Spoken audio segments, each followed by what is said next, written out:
Hello everyone, and welcome to This Nintendo Life, episode 238. My name is EdBZ, and I'm full. I've eaten too much, man. It's the Christmas holiday period winding down to an end, and we're finally in the new year. It's definitely, it's 2023 right now. Absolutely true at the moment. Bally, how is 2023 treating you at the moment right now in this very real year? It's actually Hogmanay. Yes, it's Hogmanay. Yeah. How's things going, Bally? How was your Christmas break? And it was very good. It's nice to just not be working, and I've not played as many games as I've wanted to play this holiday, and maybe that's partially because the stuff like Game of the Year videos to be making and predictions to be coming up with and things, but I've still got a little bit of game time and we can talk about that. But yeah, it's been nice. Yeah, very good. I took off 3 weeks because I hadn't taken off any time this year, basically. So you're all gamed out. Yeah, well, actually, I took off 2 weeks, technically. I got 1 week off just from the company, just over Christmas, generally. But it meant that I had a 3 week unbroken stretch of time to just do nothing, basically, which was great. Very much enjoyed it. Played a lot of stuff and finished some things that I've been ticking along with for a long time that I just wanted to kind of get off my my list, which is great. And yeah, it was good fun. It was relaxing. It was nice. Saw a lot of family, all that good stuff. But we're here, Bally, in the new year for a new episode of the new podcast, and it's time to talk about video games and stuff. So we're going to be doing some of that stuff. We have a couple of things to talk about at the start of the show. So we're going to be making a change to the show this year, a slight change. It won't really make much of a difference, if I'm honest. It just makes things a little bit easier for us, just from a practical planning standpoint. Basically, we've always said, this is a show where we do like 3 half-an-hour segments, right? That's how we started it initially. I think it's still a long time ago. I think it still says that on iTunes, right? Yes. And then, the first segment ends up becoming an hour pretty much every single time. And I love that, honestly. Like, my favorite part of this show is talking about the new games that we've played, or the old games that we've played, whatever we've been playing. That's always been my favorite part of the show. And I think that because we dedicate so much time to that, it often leads us in the situation where we're like, well, we have 2 more segments to do, and then we just don't really... Sometimes we just don't have an idea for a third segment, and sometimes we just have to force one, and it feels like unnecessary. And so we're basically just going to be changing to a 2-segment show. And what that means is that the first segment's always going to be what we've been playing, and then the second segment is either going to be emails, or it's going to be something that's news relevant, or something that we want to talk about at the time. Or we could always bring in an email into something relevant to a discussion topic, like, say, a Nintendo Direct. If someone wrote in about that Nintendo Direct, we could bring that in as well, that kind of thing. Yeah, exactly. And it gets a bit more fluid, but I think having 2 segments makes things easier for us from a planning perspective, and also we don't have to just make up third segments on the fly and be like, well, we're going to do this just because we need to do a third segment this week and we don't have any ideas. When you've been doing something for like almost a decade, it gets hard to come up with new ideas eventually when it comes to stuff like that. So that's kind of the thinking behind it. So to be honest, it functionally probably won't change the show that much. If you've been listening for a while, you probably noticed that sometimes we're like, hey, it's a 2-segment show this week for X or Y reason. And so, it'll feel pretty similar. It just means that, makes things a little bit easier on us. And I feel like just the way that we talk anyway, the shows end up being between 1.5 and 2 hours long regularly anyway. Obviously, end of the year is always long. The last 3 episodes last 3 episodes we did are all like 2 hours, 45 minutes, like almost 3-hour shows, which is not the norm we want to have, I think. Like, I know people like long episodes, but it takes a lot of time to do this stuff. So yeah. Hopefully that will make some sense, and that's basically what we are going to be doing for going forward into 2023. And we'll talk about it later, I'm sure. Bally, we want to do another survey for the show as well, so that people can give their feedback and let us know what they think and that type of stuff. So exactly. We'll be doing that soon. But Bally, what are we going to be talking about in today's show? So 2-segment show, as you discussed just now, and the first segment we're going to talk about the games that we have been playing, and it is the start of 2023. So we are going to be doing some predictions for 2023, and we're also going to go over our predictions from 2022. Yeah, none of which I remember, which is good. I always like it that way. I always come into this episode waiting for Bally to surprise me on the absurd things that I said last year. Yeah, it'll be a fun time kind of figuring out what happened and how correct or wrong we were, which is usually wrong most Very of the time. wrong.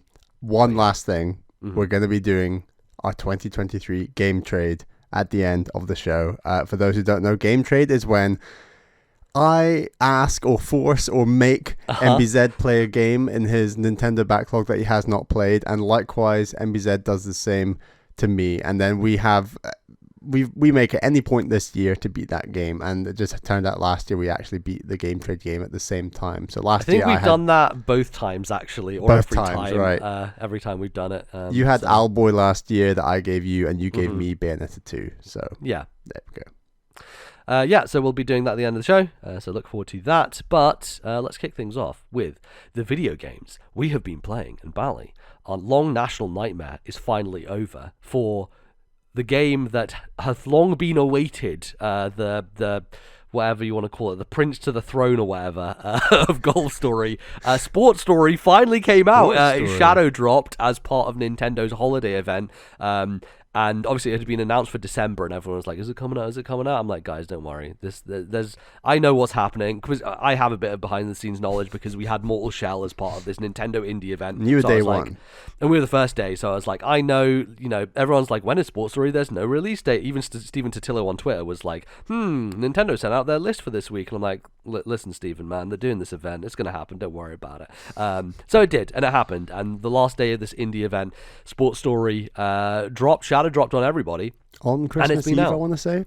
I think it was 23rd. So 23rd, it was before Christmas Eve. But it's very close to the end of the year at a time when no one can really review it or anyone can really do anything like that. But people can buy it, I guess, because Switch is going around for the holiday and everyone's traveling and those types of things.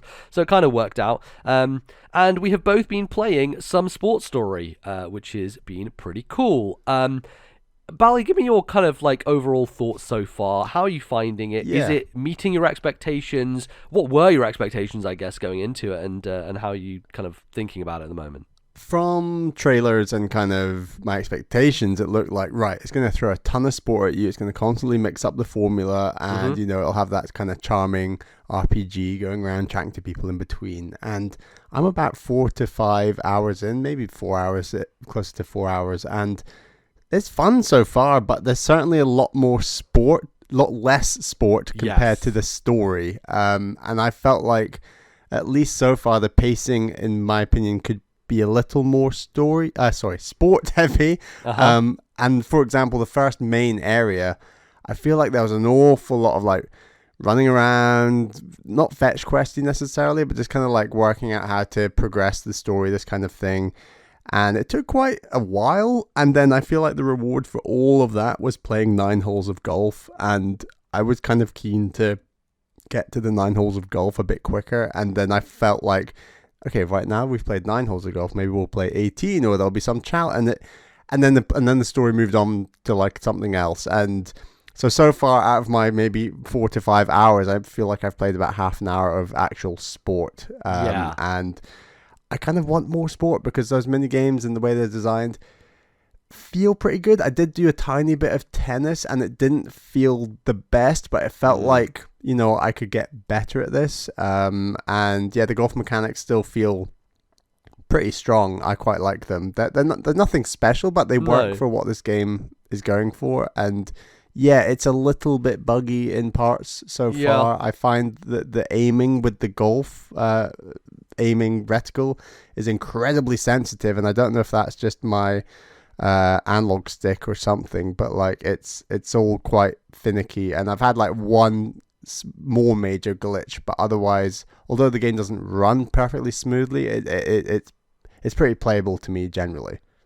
Yeah, I tend to agree. I think that for me, what this game is doing is it almost has bitten off more than it can chew, in the sense that they clearly wanted to build off this idea of having golf as a core mechanic, but then they wanted to throw in other things in there. And ultimately, so far, those other things feel more like half-baked mini-games than full-blown sports, right? There's a cricket section that I have just done where, you know, you are being bowled at, and you can't even see like when the ball is coming because you can't see the bowler. The ball just kind of like comes from the bottom of the screen, so it's just about like keeping your attention and timing. And you basically use the face buttons to either do a swing to the left, swing to the right, a forward drive, or a block. And it's laid out on the buttons so that it kind of makes sense.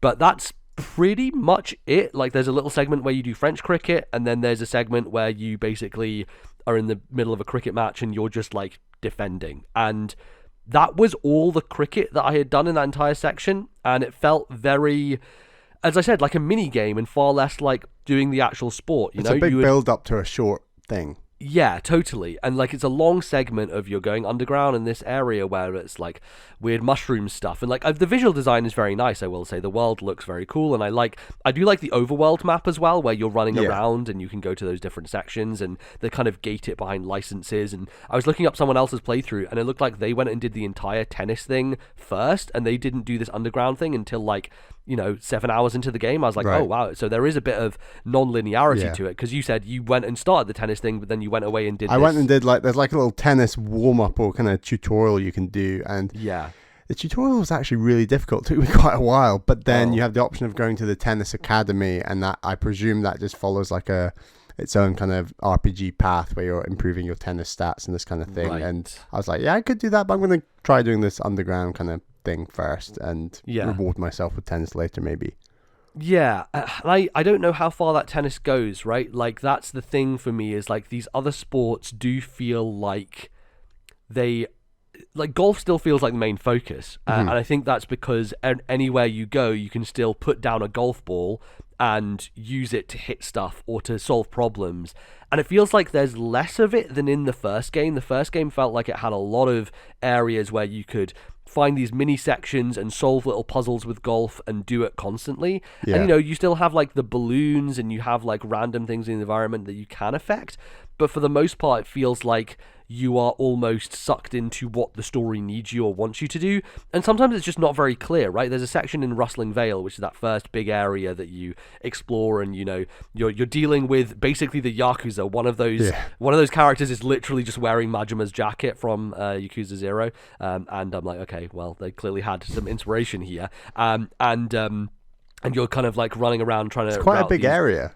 It's really big, and it has lots of sections to it, and it just feels like on the bug stuff, like I just don't really know what I can interact with and not, in terms of going up to these trees and using an axe to chop them down. I had a section where I was like, I'm pressing A, I'm pretty sure this is what I'm supposed to do, and it didn't, and then I stood in one specific spot, and then it started triggering, and I'm like, I don't know why that was the case, or what caused that. There's a section where you have to use a golf ball that is lit on fire to smoke out some bees, and it puts the circle on the ground, and you stand there, and you're like, what am I supposed to do? Do I go into my backpack and use the flint?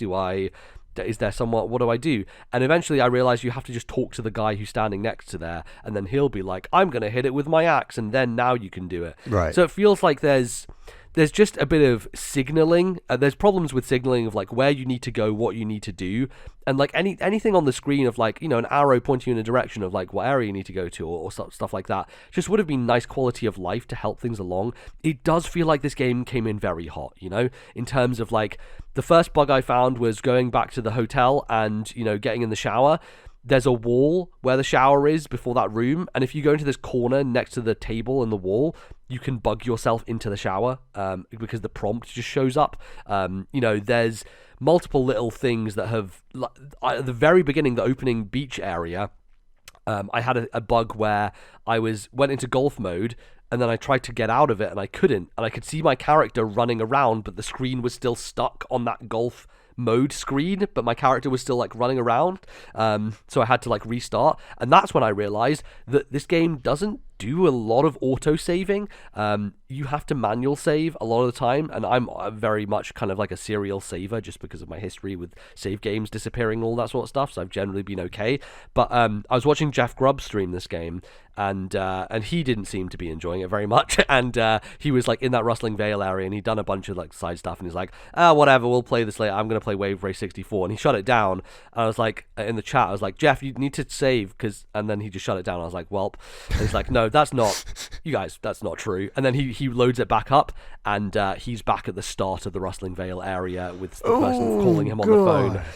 So I was like, yeah. It's a long area. It's a long area, and he was like, fuck this. He just immediately deleted the game, so that was not great. I think that they could have done a much better job, especially because in that area, there are multiple, different spots you go to where the screen changes, so you would think that's where they would put an autosave, but I guess not. Or maybe Jeff just didn't activate any of those, I'm not sure, but I've been saving constantly just to make sure that doesn't happen.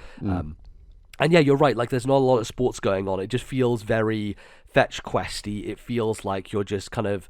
And I do like the writing, I think the thing that makes the writing work for me in this game is that you have to read it in an Australian accent, otherwise it doesn't make sense, right? Like if you don't read it in your head in an Australian accent, it doesn't quite work, but as soon as you start doing that, it's like, oh, this is perfect, right?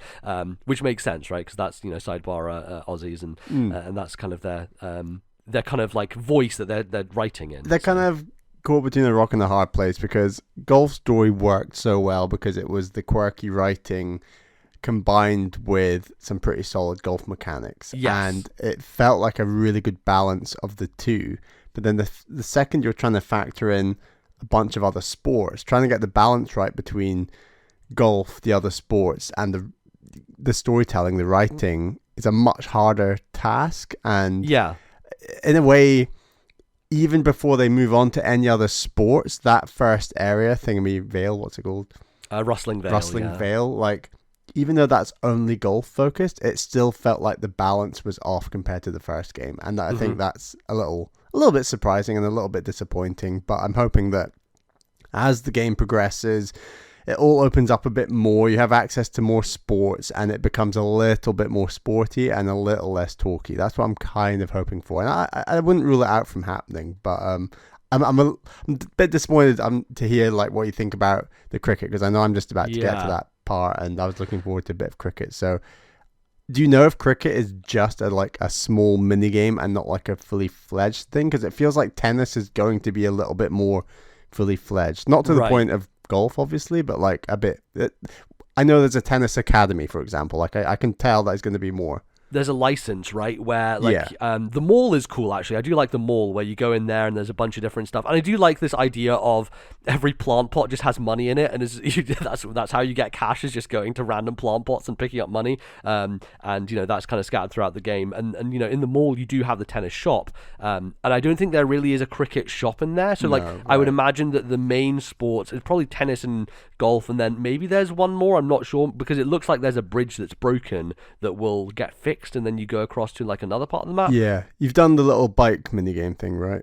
I have, yeah. So I did the bike minigame. I bought the bike from the mall, and then I went and did that. Again, it's another one of those things where the bike feels underbaked. There's a section in the underground area where you have to use I think maybe it is a bike. I think it is a bike in the underground area as well. And you and it just, you're holding down to pedal, and then you're pressing the other button to jump, and it just feels like you don't build up enough speed to then jump properly, and so you can kind of get caught in this loop where you're just pedaling and you hit an obstacle and you go whoa, whoa, whoa, whoa, and fall over, and then you just pedal again and you hit the other obstacle and you whoa, whoa, whoa, whoa, and you'd never build up enough momentum unless you're doing it absolutely perfectly first time, which of course you're not, because you don't know what the obstacle course ahead of you is. So it's this weird catch-22 where it's like, yeah, okay, this obstacle course seems fun, but it just doesn't feel like the mechanics are robust enough to carry it in that way. I think there's enough soccer related stuff as well to suggest that might also be a sport. There's a little bit of that in the underground area where you find these random glowing balls. Yeah, and you have to shoot them into a goal. Yeah.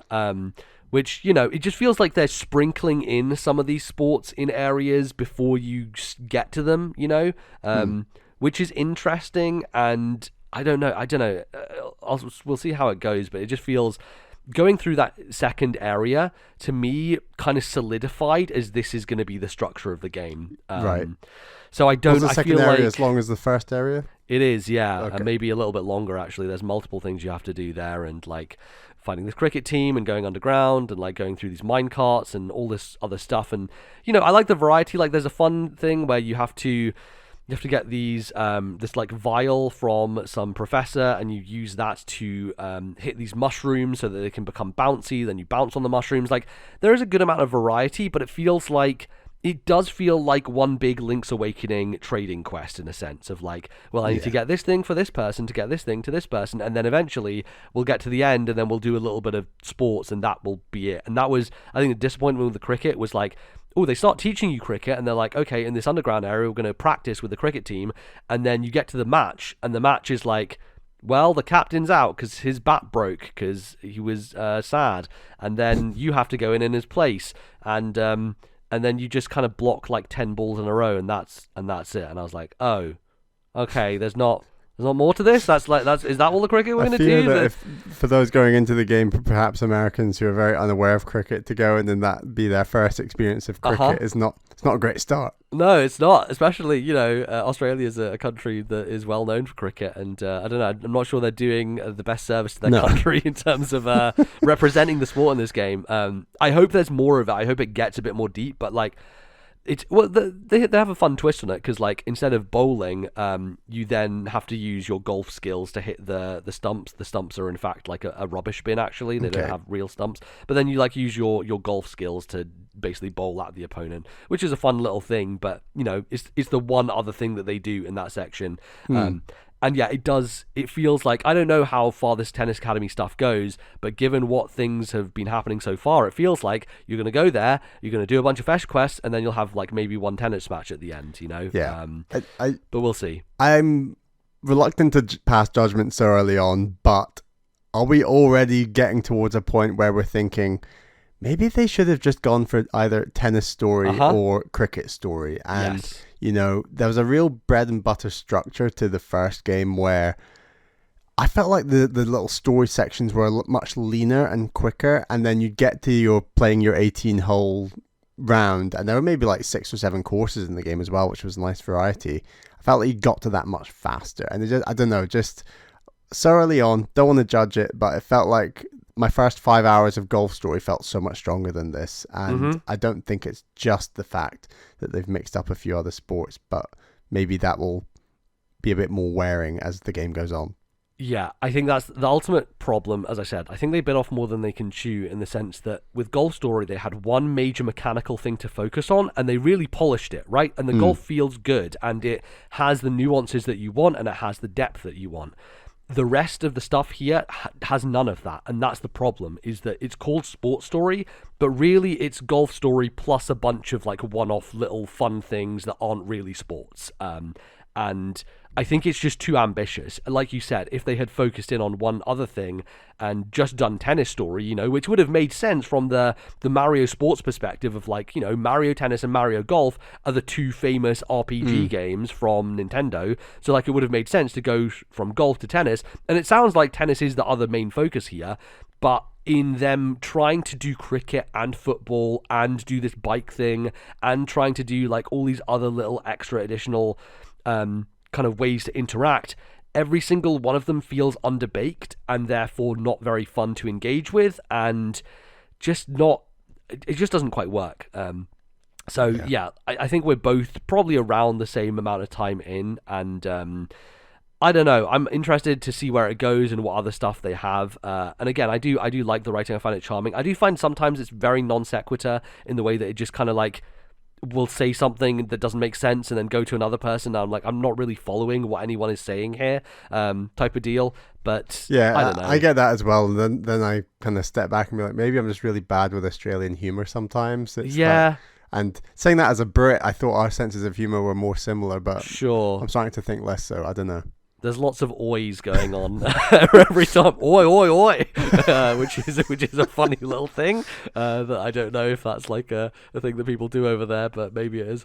But yeah, I don't know. I wouldn't say like a disappointment, but I'm like, I feel like I expected more. And it just feels like this game came out when it didn't need to, right? Like, it feels like it needed more time in the oven. Like you were saying, Rustling Veil has pretty bad frame rate problems. Like, it's pretty chunky, and, you know, for a game that looks like Sports Story does, you wouldn't expect it, you know? You would expect them to have optimized this much, much better as a kind of, like, pixel art, you know, 2D game. There's not a lot technically crazy about this.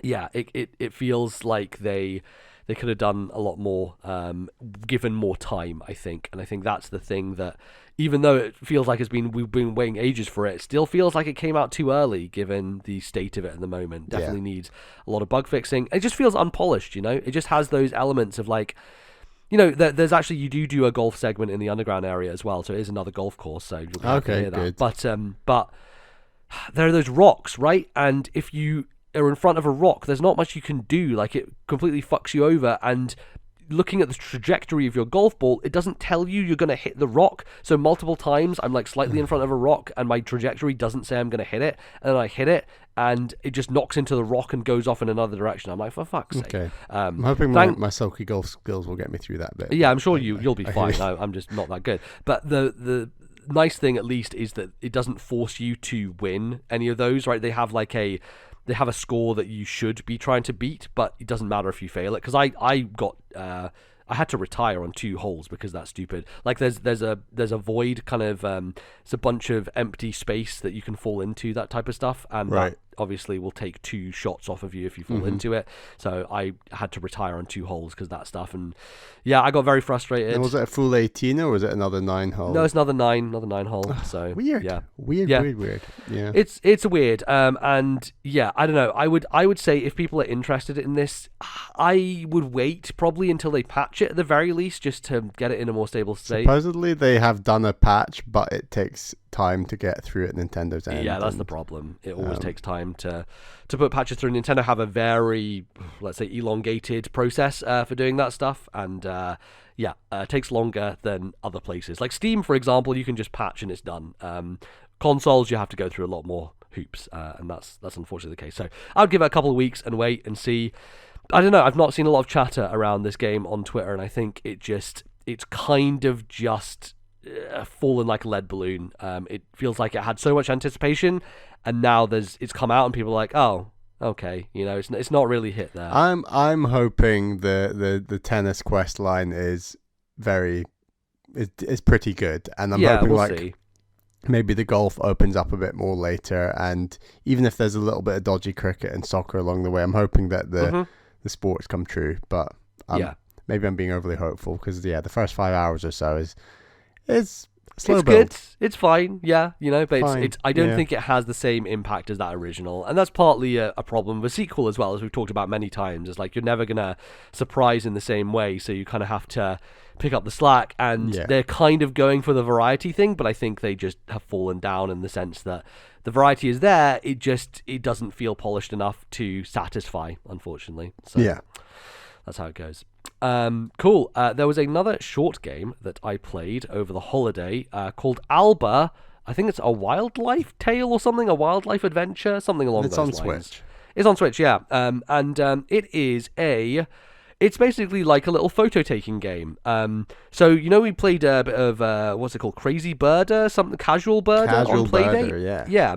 So this feels like that realized much better. Obviously, it's a full 3D kind of island, and you play as this little girl called Alba, and she visits her grandparents, and they live on this very small kind of island village.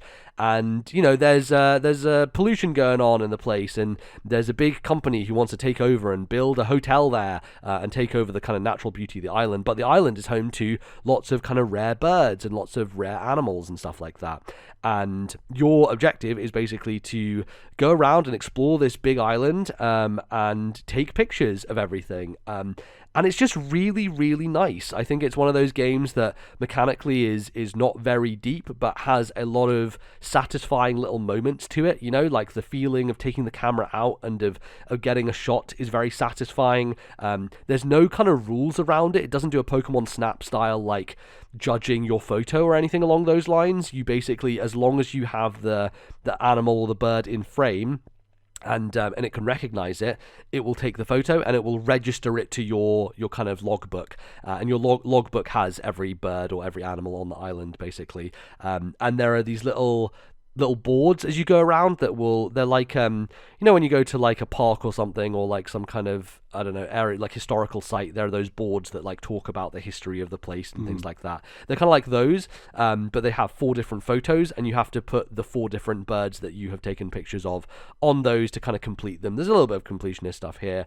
There's fun little side quests, where someone will ask you to go and take a picture of something, or someone will ask you to do this or that, and you can go around and help various folks on the island. And the idea is that you and your friend are trying to get everyone to sign a petition to stop the hotel, and you have to get 50 signatures within the week, and so like it goes through multiple days of the week where different parts of the island are open on different days. So like there's this big historical site at the top that is closed to begin with, but then on like day 3 you can go up there with your uncle, and you can rebuild it and fix it, and do all this different stuff kind of going around there. And yeah, I think it just looks really nice. It just has a very bright poppy visual style, and as I said, it's very low impact. It's very much like you can spend as much time as you want going around the island and just taking pictures and trying to find like some of the rarer birds, like ones that are further away or ones that are hidden in spots that you wouldn't think of. And I think it depends on like the time of day maybe for like where things are and where they'll show up. I'm not sure how, or maybe it's like different days, because you can't really change the time, I think, because it's quite static. But depending on what day you're there, then someone might be like, oh, there's a bunch of flamingo over here, you can come and take pictures of them if you want to. And is it just birds or just? It's mainly birds. It's mainly like a bird watching game, but there is this whole thing from the beginning. Like the beginning of the game, you start as a very baby little tiny version of the girl on the beach with her grandparents. And obviously when you come back later, you're like 10 years old or something, so you've grown up. But at the very beginning, you take a picture of them when you're a child, and you see a lynx in the background, this fabled lynx, and the lynx is like the rarest thing on the island, and the whole game is kind of building up to that moment at the end where the lynx is there and stuff. And I think the writing's just very charming and very good. This is from Us2, the studio who made Monument Valley. They also made Assemble with Care, which I really, really liked. Very, very good little game. And this feels like the most ambitious game from them in that it's a full kind of 3D exploration kind of thing, and I really enjoyed it. I think it is very, very chill. It only took me like 3 hours total, and I was spending a good amount of time trying to take pictures of everything, so you could probably get through in a couple of hours if you were just kind of speeding through and didn't focus on gotta catch them all essentially. So I'd highly recommend checking it out. I think it's a really delightful little thing, and it has just a lot of joy in it, and a lot of just like little details that are nice, a lot of nice little sound design, and just the feeling of running around, and just the look of the game. It's just bright and colourful, and it has cartoonish villains, but I think it has a good message about like protecting nature and in our world of climate change and everything. And you rescue a dolphin who is kind of a beached dolphin at the start of the game and stuff like that. So it feels like it definitely has a positive, environmentally focused message, anti-capitalist in a way of like, trying to get rid of this person who's trying to build this giant hotel on the island, that type of thing. And it's all very kind of simplified, but I think it's very effective in that way. It's just like, hey, we're just 2 little girls here trying to go and get a petition so that we can get this mean hotel man away from our island. Almost like Pixar-esque in a way, or like kids movie-esque, but effective and has a nice message, and yeah, just fun to play and take pictures of things. I enjoyed it quite a lot, so I would recommend people check out Alba. I think it's a wildlife adventure. Probably should have written down the whole thing, but there you go. Alba. Very, very nice little game. Good one for over the holidays. Nice. Well, I have beaten another game with Pilotwings 64.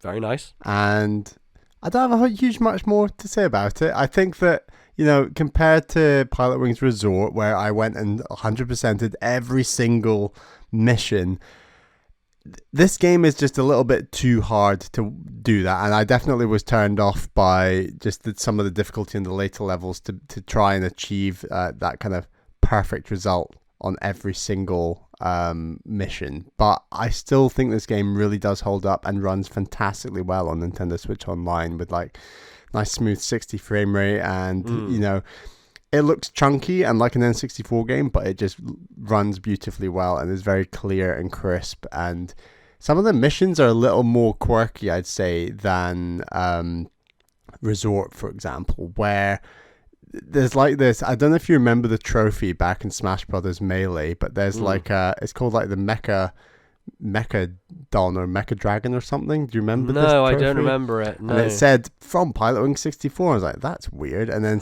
when you play the mission in the game, it's basically like this Godzilla kind of robot thing walking around the town, and you have to shoot it like 4 or 5 times to beat the level. Wait, what? They put Star Fox in this game? Exactly. Like it felt very, very Star Fox. And there was basically none of that in Resort. I think, can you shoot in Resort? I don't think you can shoot in Resort, but you can shoot photos. Whereas in this game, you can do photos, but there's also some levels where you've got a full-on like torpedo kind of rocket launcher style thing going on. So yeah, it's quirky. It's very strange, and I think it's got a real strange visual style, but I still think it really holds up. And for anyone who remotely likes a bit of flying, a bit of Star Fox, a bit of, if you like Pilotwings Resort, this is obviously a fantastic game. Pilotwings 64 on the Nintendo Switch Online. It's another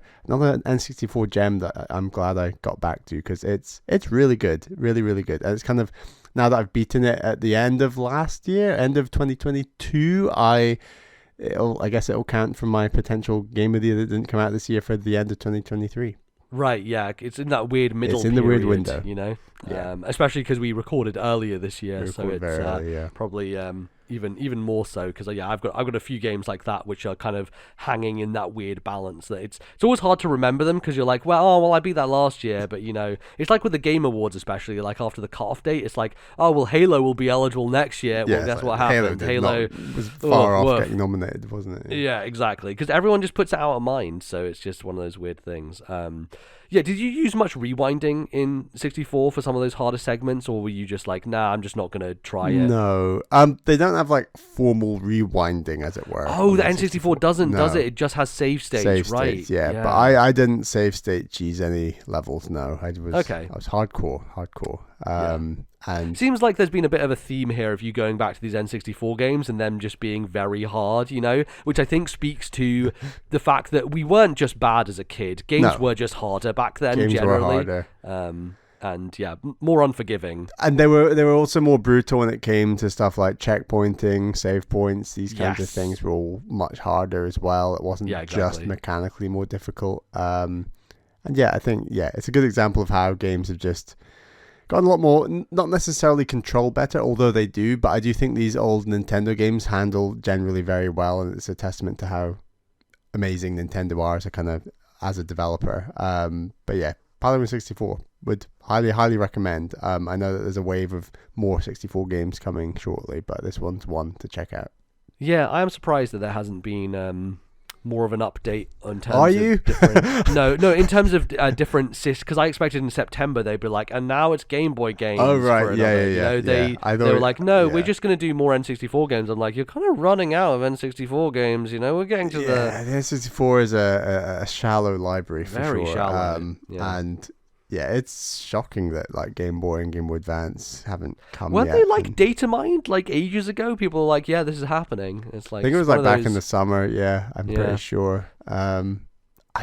I don't know. Trying to predict these things is so difficult. The way that they just drip feed everything out, it's very painful. Yeah, it's one of those eternal things we're waiting for, just like Metroid Prime Trilogy and every other, the Wind Waker and Twilight Princess re-releases. You know, or like what year will it actually be before Nintendo treat GameCube games like they were, N64 games or Super Nintendo games? You know, it's going to be like 2040 at this rate. It's crazy because like, you could buy N64 games on Virtual Console on Wii, and that was in 2006. So, like, I don't know, it felt like a much quicker turnaround on, like, the accessibility of N64 games, given the relative time. Like, N64 was done by, like, 99 maybe? I don't know. When did GameCube come out? GameCube came out, like, 2001. So, like, N64 was still relevant in 2000, and yet only 6 years later, Nintendo were letting you buy N64 games on their new platform, and it's been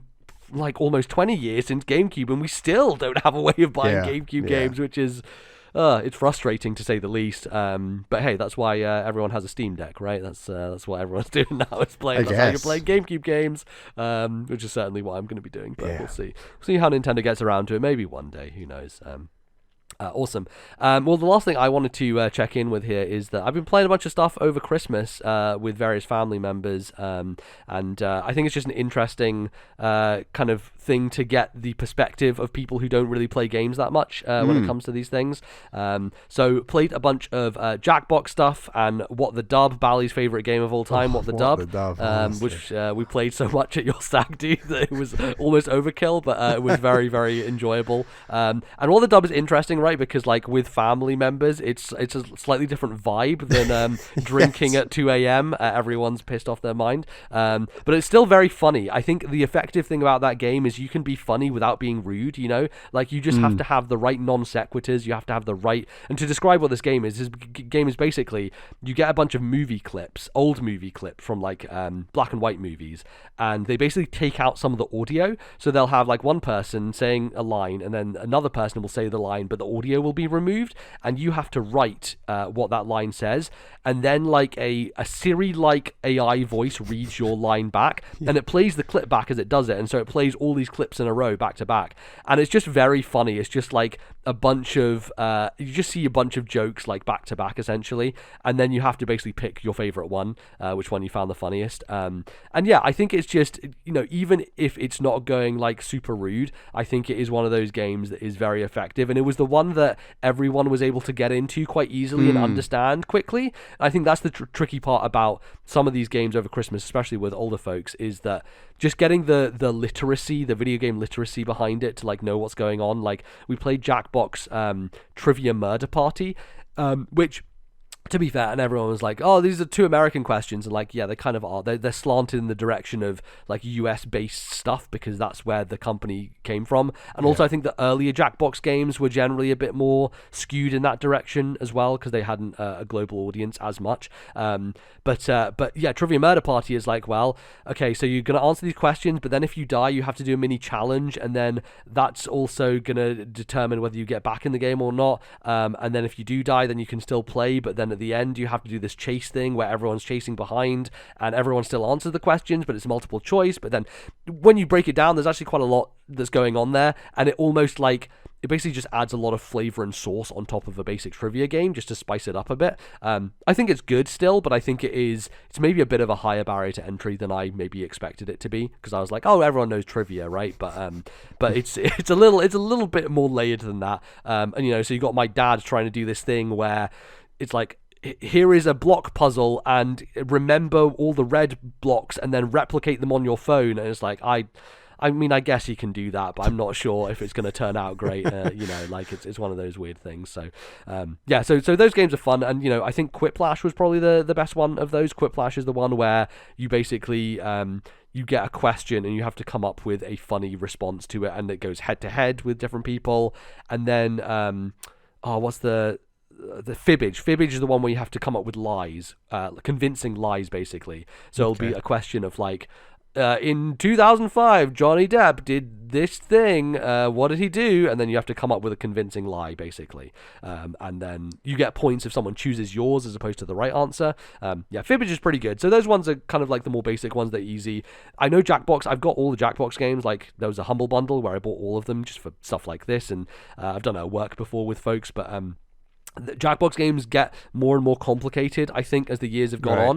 And I think the best ones are still the basic ones like Quiplash and Fibbage and stuff like that, because they're easy to explain to people and you're not like going through and, you know, basically it gets to a point where it's almost like a board game, you know, where you're like, okay, this rule and this rule and all that sort of stuff. So so like your whole family owned like smartphones and they were all linked up and they were all, I mean, I think that's impressive for some of the older generations to be able to. Yeah, I mean, when I say older generation, it's like my parents. Okay, right. My aunties. We're not talking older than that sort of stuff. But yeah, my cousin, all my cousins, yeah, they're all very much more looped in and stuff like that. So, the other thing we played was Gartic Phone, which I think is actually the best one. I love Gartic Phone. This is, I think I got onto this through Giant Bomb, but it's basically it's basically Pictionary, but with Chinese whispers. So basically, you draw a thing. Basically, you write out a sentence like, I don't know, flying Santa eating a chocolate bar, right? And then the person who gets that sentence has to draw that.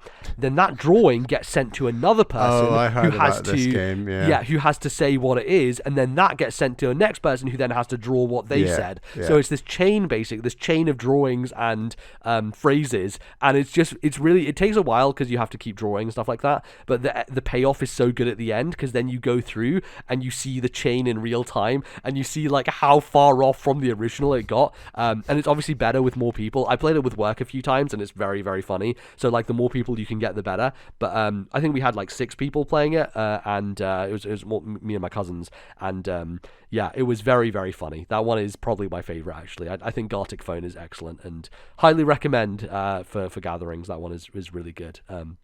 But yeah, there's also some other gaming going on of a more traditional type. I'm very glad, Bally, that we were forced to buy Mario Kart 8 this year, because I've just realised that Mario Kart 8 Deluxe is the easiest game to play with people. It's so universal, isn't it? It's so universal, yeah. And the nice thing, again, about Switch is like, hey, those Joy-Cons, they can just be controllers, can't they? Yeah. So it's not perfect, but it works, you know? Yes. Like, yeah, it's great. And I think for so many people who aren't playing the sheer number of games we're playing, they don't care that they're controlling through a Joy-Con. Exactly. Like, they don't know what a good controller feels like.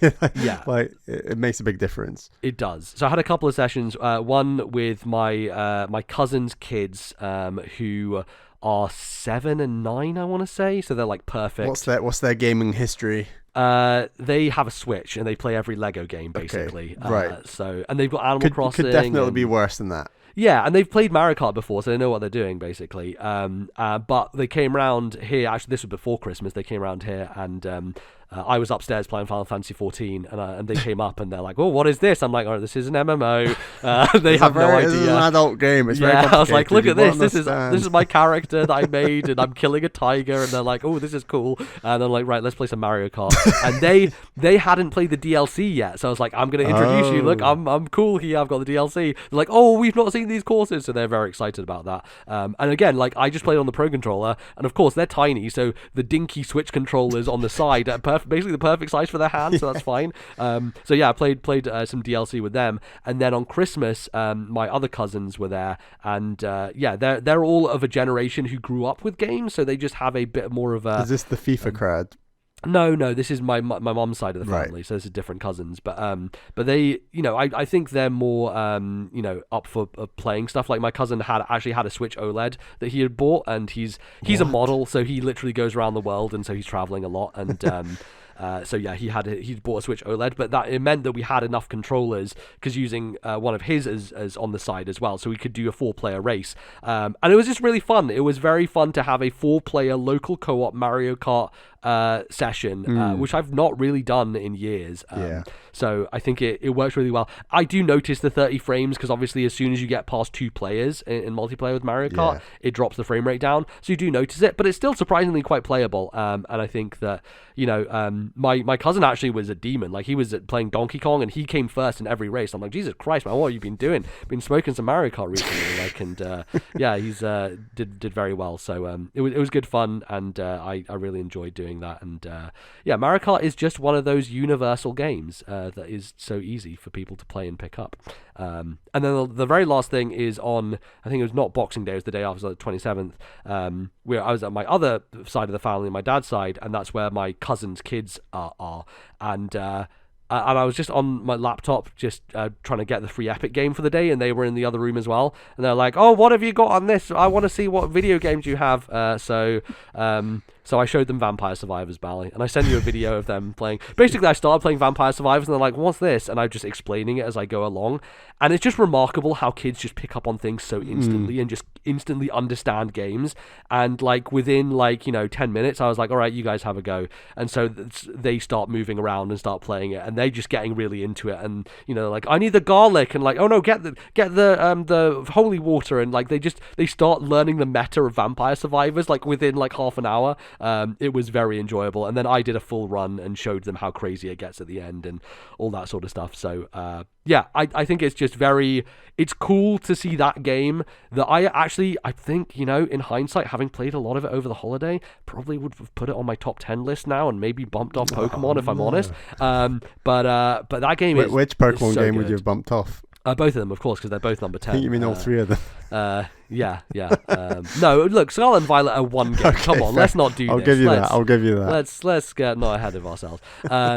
So yeah, I mean, Vampire Survivors it's just one of those games that actually is perfect to give to kids because all it is moving around and it's very easy to understand and it is extremely satisfying. Like just becoming a death machine is so much fun, and I really think that I said I was telling them, I was like, hey, this is free on phones, so if you get your parents' phone you can download it. So I don't know how that's going to go. Probably I've sowed some seeds of chaos there, but that's what I'm here for. I'm here to influence the younger minds when it comes to games. So yeah, it was fun. Lots of different games, lots of different people playing games in different situations, and yeah, I'm glad at the very least that I have Mario Kart 8 Deluxe to bring out at situations like that. Because do you think your family are on a good trajectory to have some healthy gaming habits in the future, or is it just going to be Lego games and iPads and other things? Yeah, I don't know how they'll grow up, those two kids. They definitely like lots of other games, but they are very franchise driven, I think, with the Lego stuff, and they got a bunch of Lego for Christmas and that sort of stuff, so it feels like the Lego is the main focus, less the games. But I did show them my Animal Crossing town as well, because they have Animal Crossing, and they were like, we're still in the tent, and I'm like, how long have you guys owned this game? Like, I think they've had it for like 2 years and they still have a tent. Like, they clearly don't play it that much, basically. But yeah, I don't know, we'll see. I'll try and influence them as much as I can as they grow older, and we'll see how it goes. But who can say? It's one of those things. Like, I was asking one of my older cousins, she's 20 and she's at uni now. I was like, so how many people are like gamers at uni? And she's like, what? And she's like, everyone plays games, like, it's just one of those things. I think that generation just like inherently like has games as part of their growing up. It's not like a thing that people when do. We were at uni, gaming was definitely a crowd, Yes, it was like, we're the gaming crowd, we totally play Halo, we play COD, we play, yeah, Guitar Hero. Totally, yeah. Whereas now it's just like, hey, everyone just plays games, and yeah, she was like, oh yeah, I've been playing Minecraft. I'm like, what? Okay, I guess, yeah, it just happens. So it's very interesting, it's very cool. And we often don't get that kind of like regular, like, what are normal people doing? We're in this weird bubble where we're just like complete nerds. But yeah, it is fun kind of getting that perspective on things. So yeah. Has your family authority on video games improved since now working in the industry? I don't think so. I don't think that most people care that much, if I'm honest, or even understand. So it's like, it's whatever. But do your family think you make games now? Yeah, I look. It's one of those things where it's like you try and explain it, but really no one. You can see their eyes glazing over and just not. Publishing is a pretty universal. Yeah. I job. mean, I can explain it through the means of book publishing because more people understand what that is. Yeah, exactly. It's not a million miles away. It's not a million miles away, but it's still like, no one really knows what I do, if I'm honest. So that's the way it's going to be. You play Fantasy Critic, but in real life. Exactly. Yeah, there exactly. But then you have to explain what Fantasy Critic is. So oh boy, let's never mind. Go down that rabbit hole. Yeah. All right. Well, I think that's going to do us for the first segment. Thanks everybody. We'll be back after the break to do some predictions. We'll see you in a bit.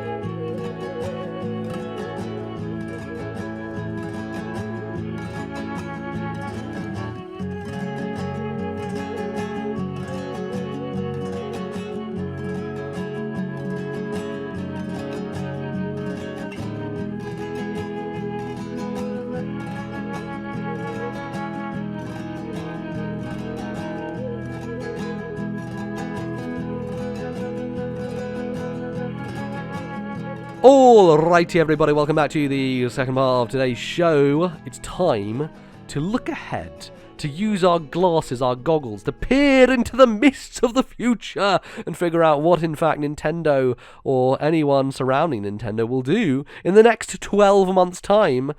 That is, of course, predictions. But before we do that, Bally, we must atone for the sins of our past for the predictions that we made 12 months ago when we last recorded a predictions episode. So I'm going to hand over to you, Bally, as predictions master. Do you want to go through how we did, what we said last year and how we did?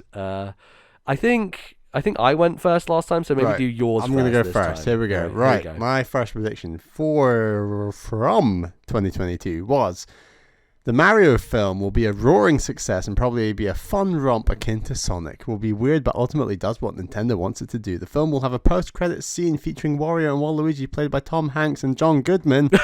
The sequel will come out in 2024, and a DK film will be out in 2023, and there'll be a pseudo Mario Cinematic Universe born. Well, it's all been delayed, so there we go. We don't know yet. Do you want to carry this prediction over until April and we'll revisit it in April and see if that comes true? Yeah, let's do that. Let's see if that happens. I'll just mark it in red. I just want to know if Wario and the Waluigi turn up in a post-credit scene. That's all I want to know. That would be good. I'd enjoy that. And if they are played by Tom Hanks and John Goodman, that's the more important part. The thing is, given what we've seen so far, I feel like it's going to be a good movie. I don't know. It seems like it is. So it's there. It's happening. I do have a prediction in my new predictions about it. So okay. You can all right. There. Cool. That sounds good.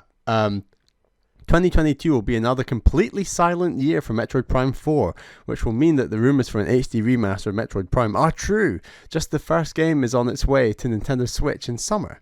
Widescreen, substantial HD glow-ups, similar to Wind Waker, they'll iron out the collectathon at the end of the game and make it leaner for a better overall performance. Does gangbusters critically and does pretty well commercially. Well, I think Jeff Grubb had to shave all his hair off, right? Yeah. Because this didn't happen in 2022, so... That's true. However, yesterday, one of the Nintendo leakers who knows stuff, who basically talked about Tears of the Kingdom before its name was Tears of the Kingdom, and had a cheeky kind of thing. They were like, oh, Zelda fans will be crying tears of joy, a couple of days before that name was revealed. They've said, are Nintendo fans primed and ready yesterday? So, I don't know. Are we going to get a last-minute thing before today, the end of the year? I don't know. Who has any idea? We'll see. I said it's sequel time for Ring Fit Adventure. So it's announced in spring and it's going to come out in autumn. New strengthened Ring Con that won't wear out. It'll be 12.2 million copies September 2021. I think that's what the previous one was. Right, yes. The new feature will be increased online interactivity, competition boards, etc. Exclusive competitions for Nintendo Online subscribers. Means customizable avatars, which in turn means Nintendo taking a step towards microtransactions. Yay. I guess that slot was filled by Switch Sports. Yes. Because they kind of went for the whole avatar thing and customizable things and unlockables, and it didn't become microtransactions, so maybe that's a good thing. Yeah. I do think that there's still room for Nintendo to do more with Ring Fit Adventure, just given how well it has done. I wouldn't be surprised if this year they did do something with it, so maybe you're just a year out, but I feel like that was such a roaring success that they would be silly if they didn't follow up on it in some way, right? Of all the out there ideas they've had this generation, from ARMS to 1-2-Switch to Switch Sports, their kind of wider, broader appeals to the weird Mario Kart toy thing and Labo. Ring Fit is by far the most successful of all of those ventures. Definitely. So I think it's the one that they probably should take on a bit more, but we'll see. I said Mother 3 will be playable by the end of the year through Nintendo Switch Online, bringing GBA. Following the little bit of heat over the expansion pack, GBA games will be rolled into this pack. There was a bit of heat back then, but now everyone's yay, lots of Nintendo 64 games. The 8 launch games would include Mother 3, Metroid Fusion, WarioWare, Mario Kart, Super Circuit, F-Zero Maximum Velocity, Zelda Minish Cap, Fire Emblem 7, and Wario Land 4. Well, didn't happen. Maybe that'll come this year. Who knows? And then my ridiculous prediction was Zelda Kingdoms in conjunction with Niantic Clear the blight from your local area. Go on quests, gain rupees to buy weapons, use your bike as a pona to ride to locations and save Hyrule. Oh, man. And we also had the fun idea that it was basically the reverse game of Pikmin Bloom, so that in the code people would be growing blight, and that would be their flowers within Pikmin Bloom, but then other people would be clearing the blight in Zelda Pikmin Kingdoms. Bloom. Oh my god, yeah, that's what a great idea. We have better ideas than Nintendo, to be honest. Yeah, it's funny that you use the word kingdom because it's now in the title of the next Zelda game. So, like, got close there, got a little bit close. But, you know. I think that's more or less a big fat zero. Yeah, I'm pretty sure that's a big zero, generally. Right. Your predictions for 2022. Okay. Nintendo will continue their drip feed release of N64 and Genesis games throughout the year, getting to the point where they have put out all the games they promised. They will then announce Game Boy/Game Boy Color games coming to the Switch Online, at which point no more N64 games will release for the rest of the console's life. Alongside this, the Splatoon 3 expansion will be announced as being the next addition to the service. I think that Splatoon 3 expansion is a great shout for this year. I think this year, definitely. Yeah, it's definitely possible. Although, I don't know if it will necessarily be tied to the subscription service, because they did announce Xenoblade's expansion, and Xenoblade's expansion has no tie to the Switch Online, which probably makes sense because that's a smaller crowd, more niche audience who are all going to buy it anyway, whereas Splatoon is a bit more broader. They've announced that. They definitely won't tie it in later. They might do later, they could do, but so far, no, the Xenoblade stuff is standalone. You have to buy it yourself if you want it, so, yeah. Masahiro Sakurai will announce that his next project is in the works and that it will not be a Nintendo game. This is so spot on. Not be a Nintendo game. Having had to negotiate deals with Square Enix, he will have got to talking with the creatives over there, and we will be making a new IP that will only ship on Xbox, PlayStation, and PC. Well, I mean, Sakurai made a YouTube channel this year. It's a new project that is not a Nintendo game. So I'm going to give you a half point for this one. Right, it's technically correct. It wasn't with Square Enix, but, I think he has had a new project. I need to check out that YouTube channel. Have you not watched any of it? I've not watched any of it. Oh my god, it's so good. Yeah, I definitely would recommend it. They're all really bite-sized videos as well. They're like 2 to 3 minutes long, and they're very fun. Sometimes they're just like stupid things, like, anyway, to be a good manager, you must be nice to people. And that's, like Sakurai is, there are some things there which are a bit silly, but there's lots of interesting game design things where he talks about hit stops, and he talks about like little animation things of like, why do animations feel good? Well, here's why.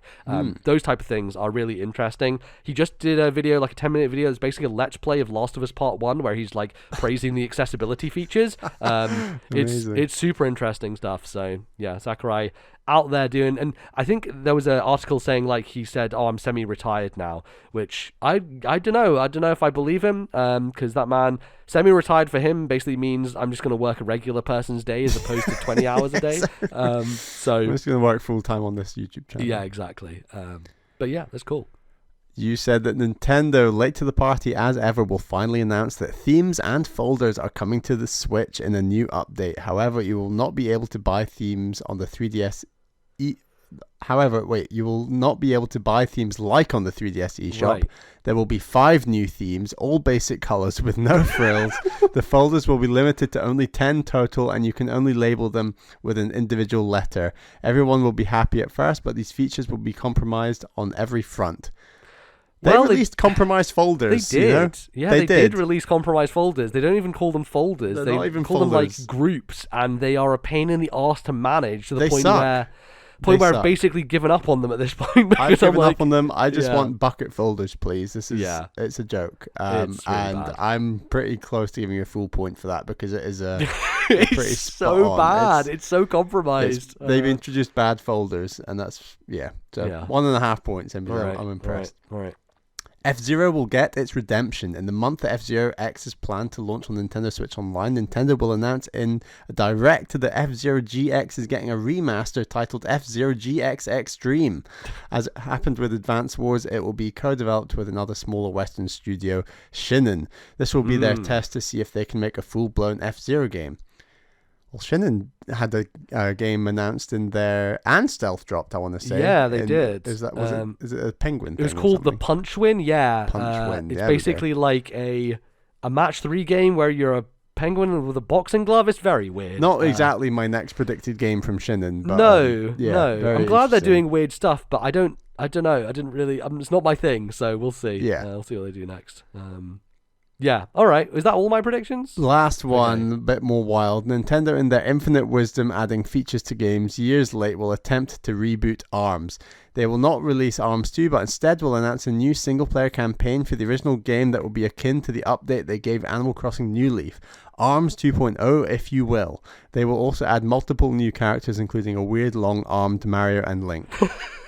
That would have been really cool. I would have picked up ARMS had that happened, but alas, it did not. Yeah. But 1.5 points. That might be a record. I think that's probably the most points anyone has ever scored on this show for a predictions thing. Sometimes you just say things that Nintendo will inevitably do, and sometimes you get the year correct. I think that's what happened with the folders. It's like, well, they got to eventually do this and fuck it up some way, and they did. They did eventually do it and fuck it up some way. It's kind of it's so frustrating when they mess up things that they've already gotten right. That's what just does my head in. It's like you had great folders on the 3DS. You could even put like a Game Boy on the cover with a label. Like it looks great. And the 3DS is legitimately one of my favorite systems of all time, just because the folders and the activity log. That's it. Yeah. They nail those aspects, which are weird tangential things that have nothing to do with games, but for me are so important to a system and like why a system is cool. Like, oh, it's so frustrating. Just on that point as well, like we all got our like end of year things from all these different companies, and they're all so weird and inconsistent, and none of them give you what you want, which is how many hours have I played. Like Steam did this entire replay thing with so much data, and it's all in percentages, and it's like, just tell me the fucking hour count, man. So the problems go beyond Nintendo is what you're trying to say. Yeah, exactly. Which isn't the end of the world, but no. I just think that like customizability and having cool little knickknacks and schemes and colors works so well with handheld devices. And the fact that the Switch, that you've now got like the Switch Lite and other Switch models, like it is a bit of a trendy device, and to not have any customizability in that sense is tragic. It sucks, man. Anyway, Badge Arcade. Remember fucking Badge Arcade? Oh my god, that was my favorite daily random Nintendo thing to do. Honestly, so good. That's the shit. Badge Arcade fucking rules. Right. So we're getting to predictions for 2023. I guess so, Bally. I guess it's time to do it. These get harder and harder all the time, as we were saying. I feel like mine are relatively boring, but you said you went spicy, so I think that'll balance things out nice. Yeah, mine's basically a construction of a narrative that I don't really fully believe in, but it's very fun to talk about. One that you want to happen, let's say. I'd like this to happen very much so. All right, well, seeing as you started off with your predictions, how about we go with you first for your first prediction? Right. My first prediction is 2D Mario comes out. Hell yeah. And it's got a heavy inspiration of the Meat Boy Celeste style 2D platformers. Ooh. Mario moves faster. He's a smaller sprite on the screen. And lives are once and for all out of the window. It's going to be announced in the February Direct, and it's going to come out just after summer, October-ish window. In the announcement, Nintendo revealed that this whole time Nintendo devs have been using Mario Maker as an inspiration for where to go next with 2D Mario. And due to the success of harder Mario Maker levels, they decided to try a game that is not for the faint of heart. And it's going to be a little bit like Rayman's reinvention with Origins and Legends. It's that kind of level of innovation and fresh takes. Yeah. It's due. It's got to happen. I feel like, we're due to get one of these. It's been, when did Mario Maker 2 come out? Like 4 years ago? Oh, 3? Is that long? Yeah, 2018, 19? Yeah, something like that. So, and that thing kind of died. Like, no one's talking about that anymore. It feels like it, they never really followed up on the extra themes, right? Like, they had Mario, 3D World, and then everyone was like, I could do Mario 2, and then they just made Mario 2 items instead, which I did have fun with those. I made like a couple levels around those, but it's been stagnant, this series, for a long time. Obviously, the new Super Mario Bros. Series. And it's stagnant. Not only is it stagnant, but it's a series that sells so well. Yes, like 2D exactly. Mario outsells 3D Mario, and we've had even fewer of them in the last few years. Like, it's wild. It's crazy. What are we thinking from an art style perspective for this? Oh, God. What is it going to look like? I would love something that was more akin to Rayman, honestly. Like, just... Painterly, like, kind of... Painterly, yeah. I don't know, what's a recent unusual Nintendo art style? I mean, they've gone in the crafts direction a lot. I feel like they leave that for their lesser series though, like Yoshi and Kirby tend to go in the crafty direction, and I feel like Mario, they kind of want a bit more prestige to it. They play around with art styles a lot though, right? With Odyssey, there's a lot of different, interesting, weird takes on it. Obviously with the kind of the classic sprites in different settings and things like that. Yeah. But, I don't know. Maybe the thing is, they've done a 3D, 2D thing with New Super Mario Brothers, so they kind of like have hit that thing. So it feels like they should go back to a more stylized look, I would try and ape a lot more on what they did with Odyssey, where they just keep changing it up, and like it could mechanically be the same across all these levels, but then the art style maybe changes every level or something ridiculous, and they could give it some zany name, like I don't know, Mario Paint 2, or like Mario, like trying to incorporate Mario Paint into this ridiculous art style for this 2D platformer. That would be funny. I don't know, something.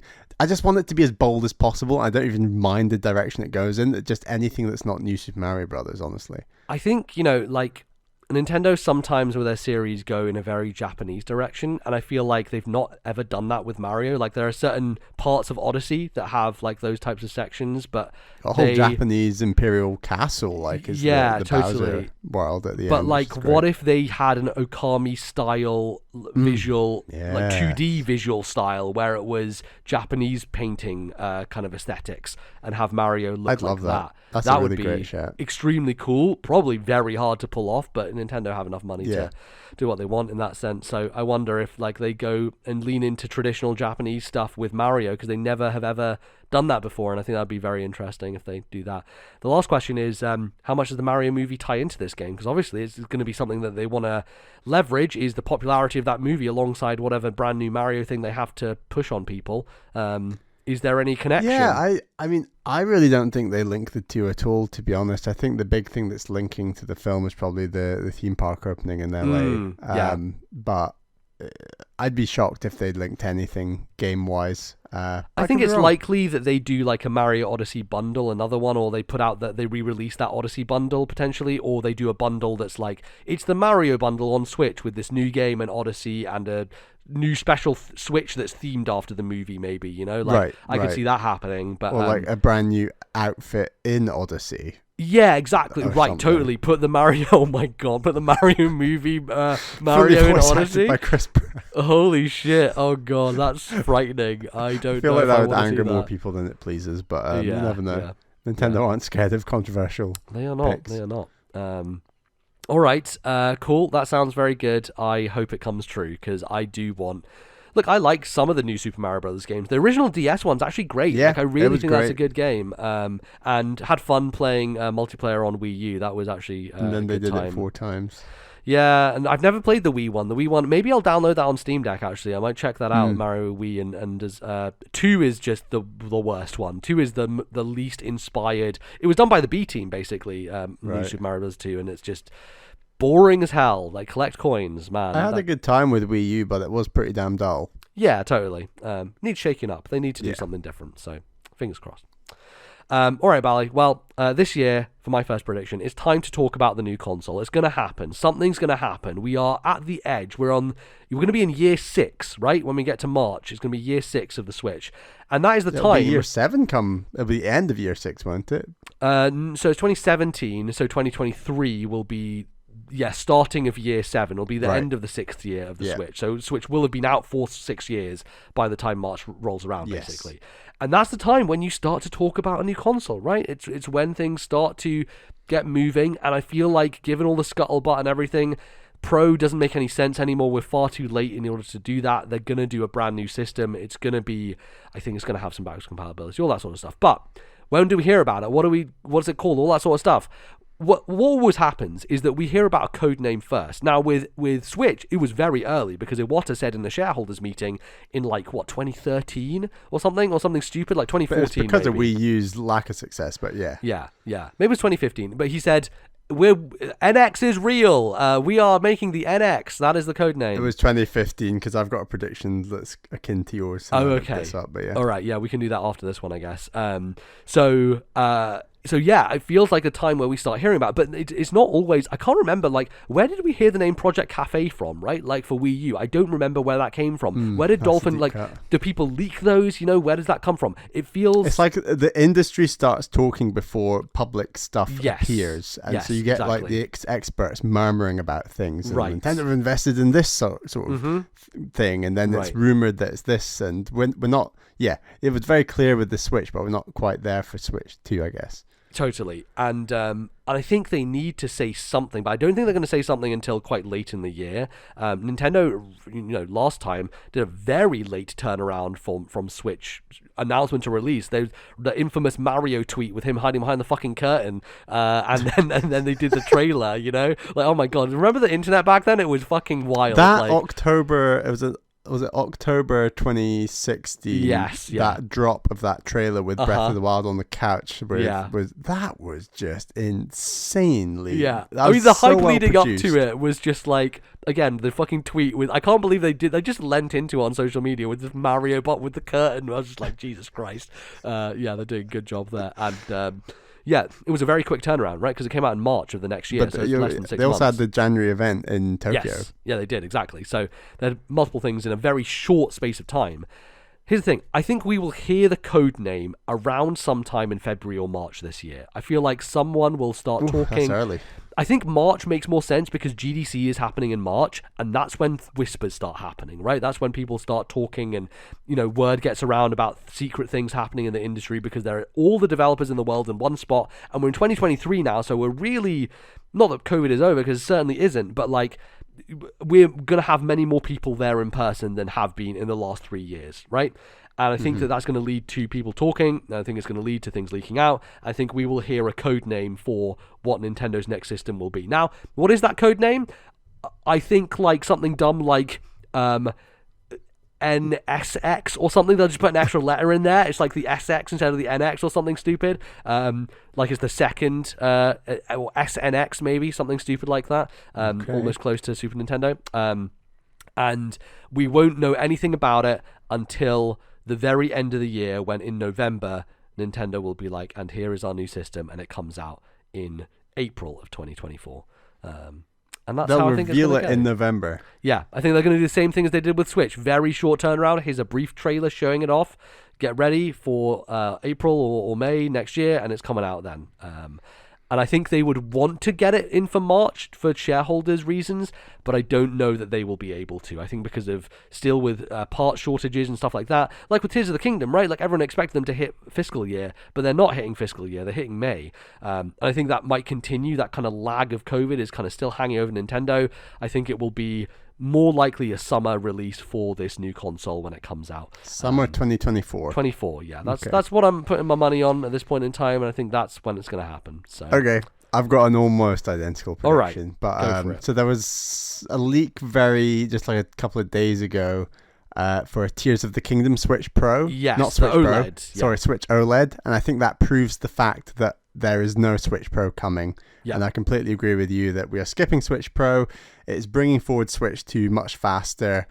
And I think that 2024 could be the time that Nintendo go for the Switch 2.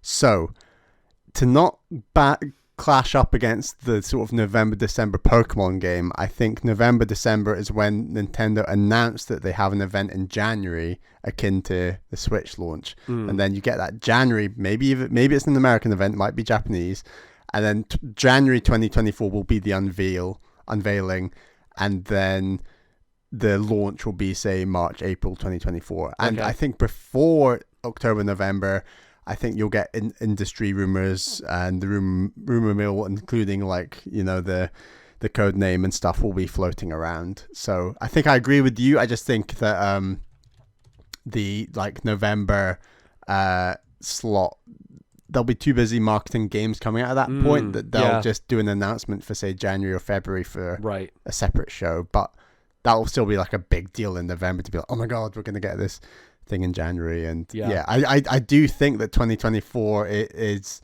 a good chance of Switch 2 coming, and we are well and truly skipping Switch Pro.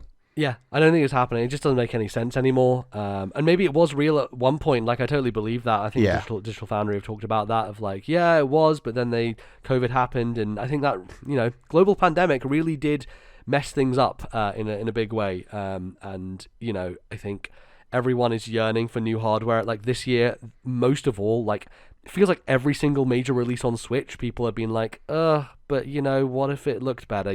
Like, it feels like a persistent and this is thing. why I think it will come sooner rather than later, because there's so many people saying the Switch is selling so well. Why on earth would they launch a Switch 2? And I think that's exactly why they might launch a Switch 2, because strike while the idea of the Switch is hot. You know, like, people love the idea of the Switch. It is selling well, but we're all agreed that it's lacking a bit of power.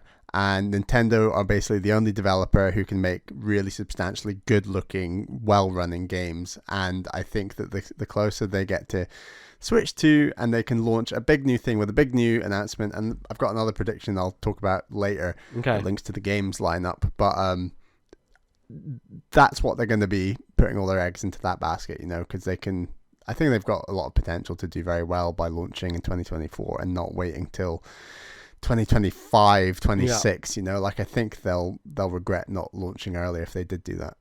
Yeah, I think so. We'll see. I hope we just get something new just for the sake of everybody, but it just feels like, I don't know, it just feels very long in the tooth, and things. I think it's going to affect Tears of the Kingdom reviews, honestly. Like, I think it's going to have a big impact. I've got a prediction about that, but yeah. All right. Cool. Bally, do you want to go, or should I go with my next one? I guess we kind of segued from mine into yours, so I'll go with my next one. Yeah, you can go yours. So, my number 2 prediction. Metroid Prime 4 will be shown at E3. However, it will stray from Nintendo's traditional stance on trailers and not show any gameplay, but only be a cinematic reveal. Oh, wow. The reason for this is because it's not going to be on Switch. This is a launch title for the new system, and they can't say it yet because they have not yet announced the new system. Copying all of my predictions now. So I don't know. Well, so basically they are. They're not going to put a Switch logo on the end of this trailer. It will just say Nintendo at the end of the trailer. It won't say... They're not even going to have a Switch 1 version. It won't even say Switch. It's just going to say, here's a cinematic for Metroid Prime 4. That's it. That might be... I feel like Nintendo, actually, because they promised this for Switch, it probably has to come out on Switch, but I think it's probably going to be a Breath of the Wild situation where it's going to launch on Switch and be bad, and then be on the new system. Yeah, realistically, I don't think they can say it's not on, it has to be, this is coming to Switch, but I think the reason they go cinematic is because they're trying to push things a little bit more, and it's going to be on the new system. So. The Switch 2 version has all the cinematic cutscenes, and the Switch 1 version just has, like, 2D, scrolling text. Metroid Dread, sections instead. Yeah, totally. Nice. I like this prediction, yeah. Shall I roll into mine, then we can talk about it? Sure, yeah, totally. So my prediction is delays, and these are delays with meaning. So, like you said, Metroid Prime 4, it's going to get delayed till next year, and that's because they want to tie it into the March, April, May launch of the Switch 2. Mm-hmm. I think this is also going to happen to Pikmin 4. Ooh. I don't think Pikmin 4 comes out in 2023. I think they think, you know what, let's just leave this until Switch 2 comes out. And I think they're going to do this for one more game that they would have otherwise put out this year, and that's the new 3D Mario.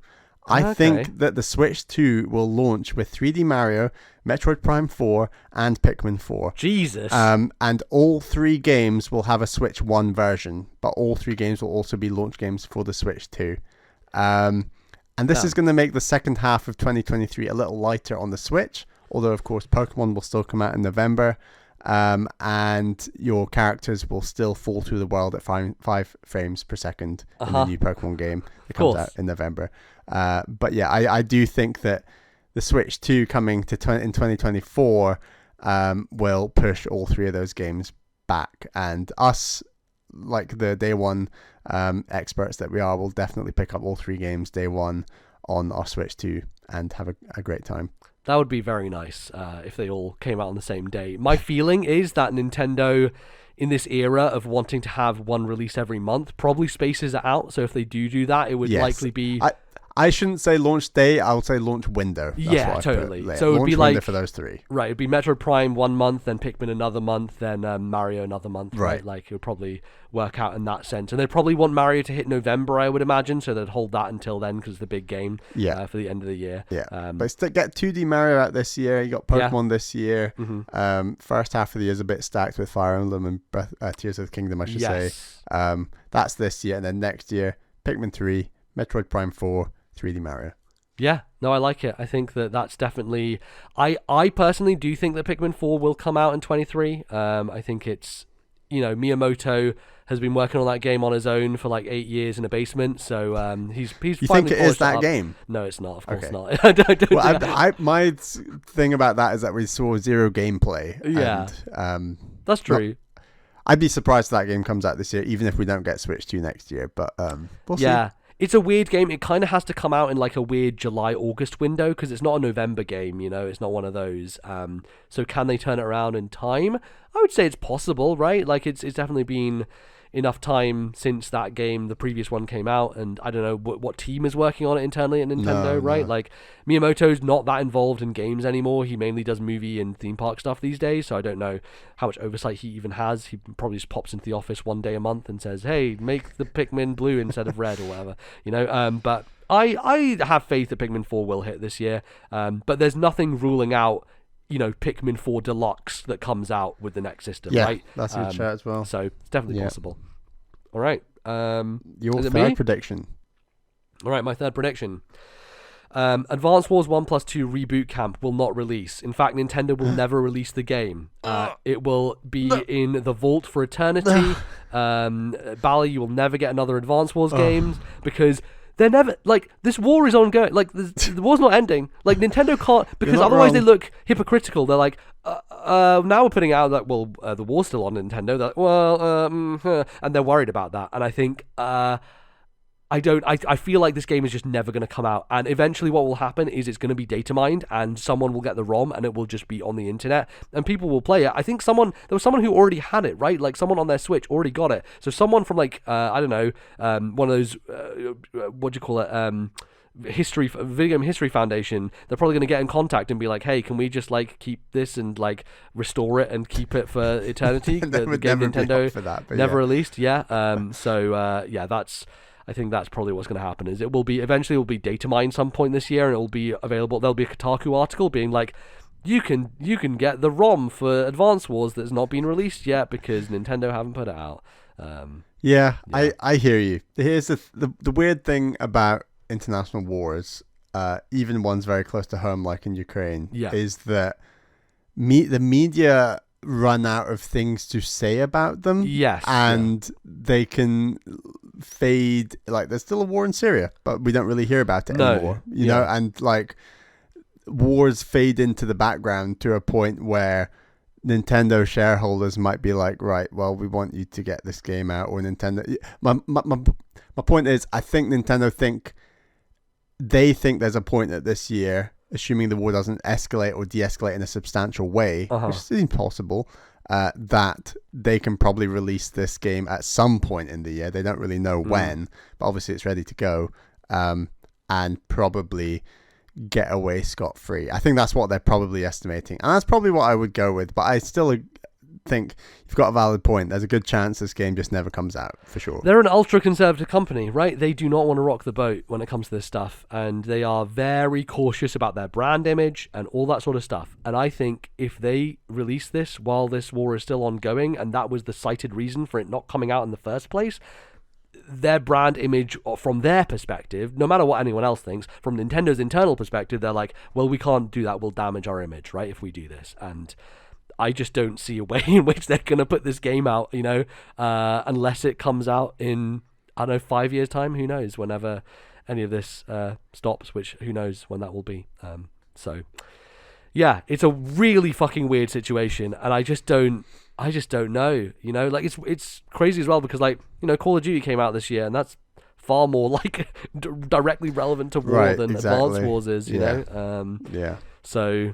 I was thinking vaguely, what if they take out anything Russian anything that could be depicted to be linked to Eastern Europe or Russia. And sort of the style of, I think it's the Blue Moon Army in particular. They've got like a specific group of units that look very, very Soviet. And I think there's a chance if they think there's a chance they can't release it, that they go back in and change the game. But if that was the case, I think it'll be delayed for quite some time. I don't know. I think like Nintendo, as we've heard, they just make games and then just sit on them, right? Like apparently that sequel to 1-2 Switch has been done for ages. And they just don't know what to do with it because it's not very good. Like, I don't know, man. They're a weird company. Like, no other company in the industry works like this. They literally finish games. They release Xenoblade 2 months early, for fuck's sake. Like, it's so absurd. Like, no one else does that. Everyone else in the industry is just, like,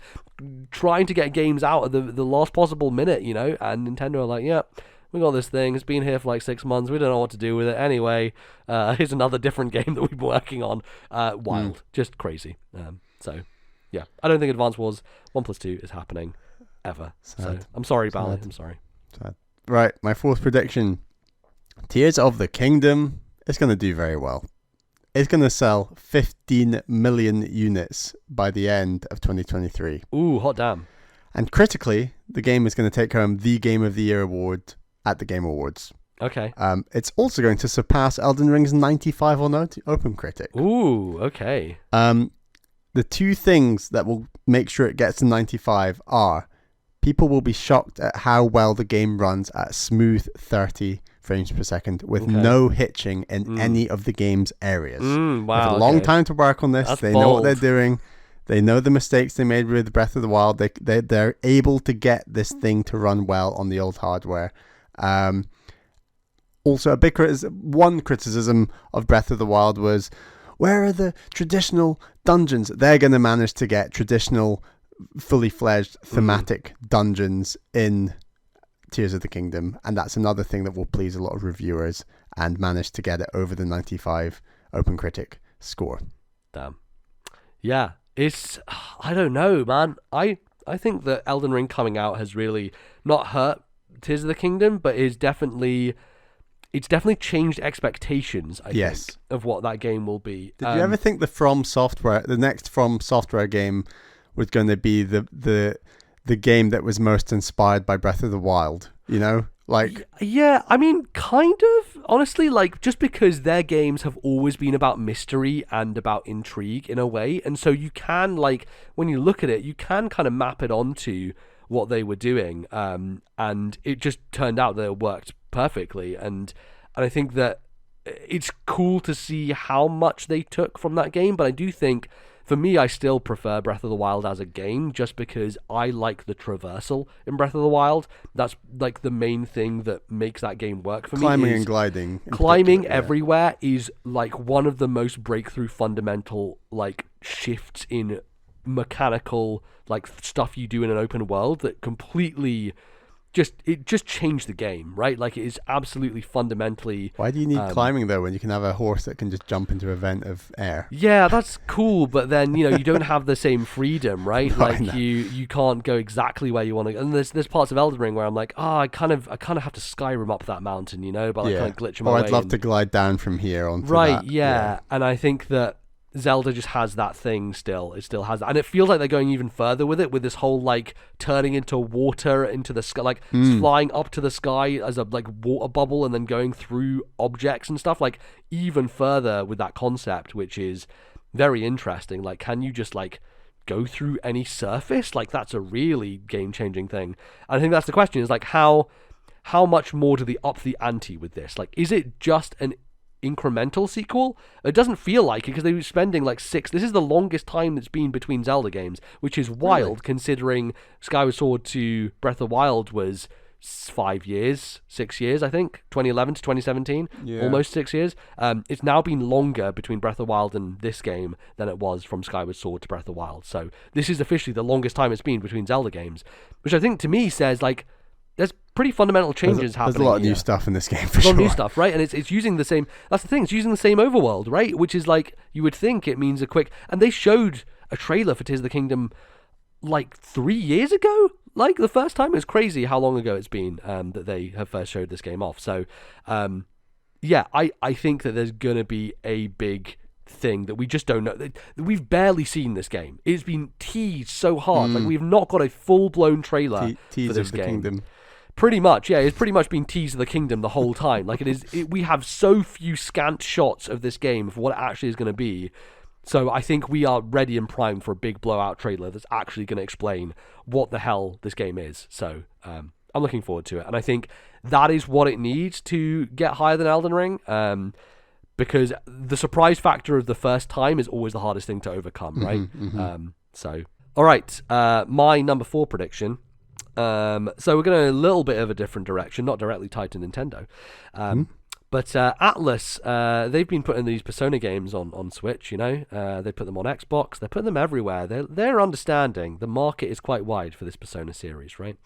And so, finally, for the first time, when Persona 6 is announced, and this is going to be announced, by the way, in November of 23, because this is the fuck how Atlas rolls. They're just, like, slow as anything. They will announce Persona 6 in November 23, and it will be listed as coming to Nintendo Switch day 1. It's going to come to every console day 1, but Switch is going to be on there. It will then release in 2026. And just like Persona 5 on PS3, it will be the last major release for the original Nintendo Switch, and that's how it's going to go. It's going to take that long. But it's also going to come out on Switch too? Yeah, of course it will. But it will, because Atlas committed to Switch at the beginning, they will have to keep their promise, just like they did with Persona 5 on PS3, which is absurd that Persona 5 came out on PS3 in 2017 is when it came out on PS3, which is stupid. But they're going to do it, and because it's Atlas, they will say it's coming in 2024. It will actually come in 2026. And that is what's going to happen. I do wonder, like, generally, when it comes to third-party support, what it's going to look like for 2023. Like, how much is it going to drop off? Are we going to see any more cloud versions happening? Like, it seems like it hasn't really slowed down, because we've got stuff like No Man's Sky, we've got Nier Automata in 2022, right? Like, there's some still big third-party games that are coming to Switch, and I don't know how much that continues, because it feels like diminishing returns in a lot of ways on the hardware. I mean, we've got It Takes Two did come to Switch this year. Yeah, it did, yeah. The Harry Potter game, that's name I keep forgetting. Hogwarts Legacy. Hogwarts Legacy is going to have a native running Switch version that's coming out like 2 months later in 2023, which is truly bizarre. So, and isn't that game like pseudo open world? Like, I just don't. It's going to look really bad, I think. Yeah. So we are due. We are due some hardware. Like, it has to happen. Can you tell in all our predictions that we really want new hardware? The more we predict it, the more likely it is to happen. Yeah, exactly. I loved the kind of, it was more hope amongst certain commentators than a rumor that there was going to be a Switch Pro or something announced for the same day as to come out on the same day as Tears of the Kingdom. But that's not happening. No, it's not. But yeah, I think that if there's going to be any company that keeps supporting the Switch to an absurdly long point in time, it's going to be Atlas. For God's sake, there's an Atlas 3DS sale going on right now for a bunch of games, and no one else does 3DS sales anymore, but Atlas do, and they still are like, hey, buy, Stellar Glow for £3, and I was like, yeah, I guess I will, fine, I'll buy Stellar Glow for £3. So, there's a bunch of stuff that they continue to do, and they are, the most fucking, you think Nintendo, a conservative Japanese company, fucking hell, Atlas, Jesus, they're like the oldest old grandpa in the room, like, holy shit. The fact that it took them this long to put Persona 5 on other consoles is just fucking baffling, frankly. It's just like, how much was them and how much was that Sony tying their honestly hands? I think it was all them. I honestly no longer believe there's anything to do with Sony. I think Atlas are just so fucking out of touch that they just don't get it. I agree with you, but I do think Sony have looked pretty out of touch the last few months with the whole true. Activision Blizzard thing, but that is obviously a little bit separate. Yeah. I don't know. I mean, I do think that now that all those Persona games are out on other platforms and they're seeing the success of them, I think it started when they put Persona 4 Golden on Steam, and it instantly became one of the best-selling games on Steam. They're like, oh, that's weird. People want to buy this other places that aren't PlayStation. It's like, for fuck's sake, Atlas, what is wrong with you? So yeah, I think that that's probably going to be the case, but we'll see. Okay. I'm looking forward to Persona 6 when it comes out when I'm 40 years old. It'll be good. So yeah. Right. My fifth, less likely. I mean, is any of this stuff likely? No, none of it is. But anyway, my less likely, more silly prediction. We still don't have a date for the Mario film in Europe or the UK, and I think that this means that the film will be released 3 months later outside of the US, and it will become the most pirated film of all time. Damn. Well, we do actually technically we don't have a release date, but they've said it's coming out in March. So it's coming out early. Yeah, it's coming out earlier for here, us than the US. So, we're getting it earlier. Well, we are. Then. Yeah. Okay. Yeah. So sorry to get rid of your prediction straight away, but it still might be the most pirated film of all time. It might be. Yeah, that's a good one to lean into. Let's do that. Man, what else would be the most pirated film? Thing is, I don't think this will be very pirated because fundamentally it's a kids movie, and kids don't know how to pirate movies, and they will just go to the cinema with their parents to see it, right? So I reckon Avatar 2 might be quite high up the whole pirate list. Yeah, I did see Avatar 2. It's water themed. Yeah. We can talk about that in our bonus bits. I did see Avatar 2. I won't render an opinion here. I'll save that for that. But yeah, it's interesting. I don't know. I feel like the Mario movie is going to be very successful regardless, right? Like, it's just going to... Okay, here's a question. Does it do better than the Sonic movies? Like, does it make more money in the box office than either of the Sonic movies? That's the question. Because the Sonic movies have Jim Carrey, which is a big thing. But we have Chris Pratt and... Anya Taylor-Joy and Jack Black. There's a lot of names. Here's a theory I have. I think certain parents are more likely to take their kids to live-action films than animated films. Yeah, that's true. And I think that will mean that Sonic slightly beats Mario. Because the parents are more interested in watching live-action. Yeah, because they're like, it's live. I've met people who are just like, I do not like animated things. I'm like, what is wrong with you? What is wrong with you? Oh, my God. And... yeah, I think that there's a handful of those people out there that might just pip Sonic ahead of Mario. Would be my prediction. Yeah. I see it doing very well. I feel like the internet's reaction to it has been very positive as well. So I think a lot of people will go and see it if they weren't planning to in the first place. I wasn't sure if I was going to... I mean, I probably would have gone to see it anyway just for the sake of the podcast, but I wasn't sure of, like, do I really want to see this? And then, like, that most recent trailer...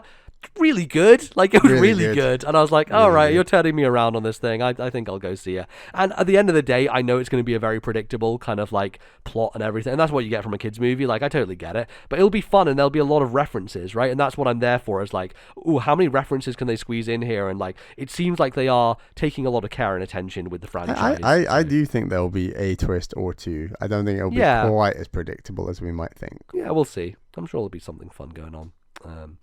But yeah, we'll see. We'll see how pirated it really is. How many people will torrent the Mario movie? Question is, will Mario show up on Pornhub at the end of the year for the most searched video game character?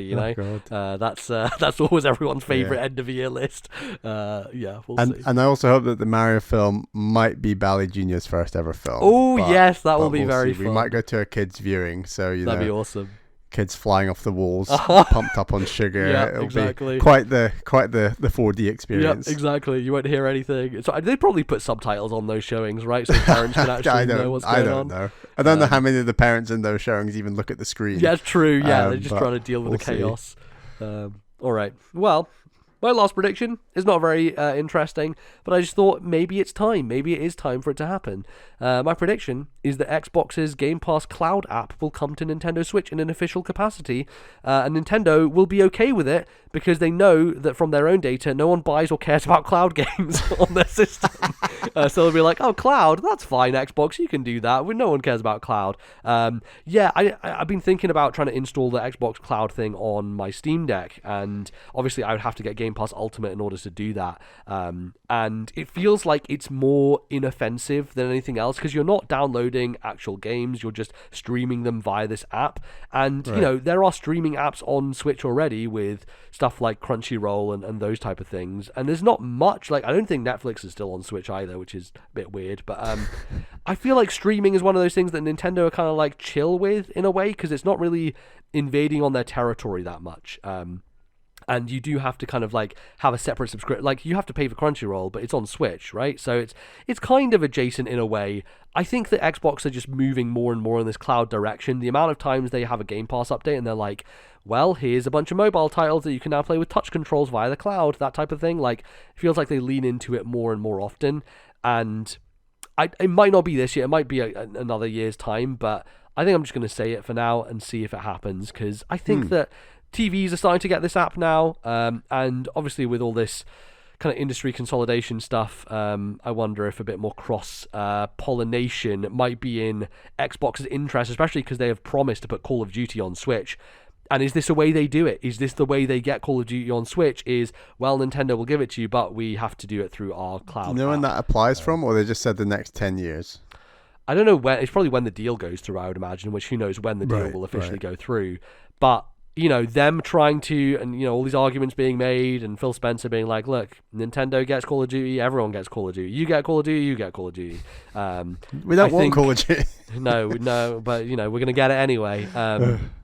So it might well be through the Game Pass cloud app. That could be, because they haven't specified how it will be on Nintendo system at all. Right. So that would be the best way to do it, especially in this weird year where we're still waiting for more powerful hardware that can do stuff. Having more cloud streaming in an official capacity would be very cool, and it would convince me to just go to Game Pass Ultimate, because having that on Switch would be great. I think it'd be very, very cool. So nice. Yeah, that's my last prediction.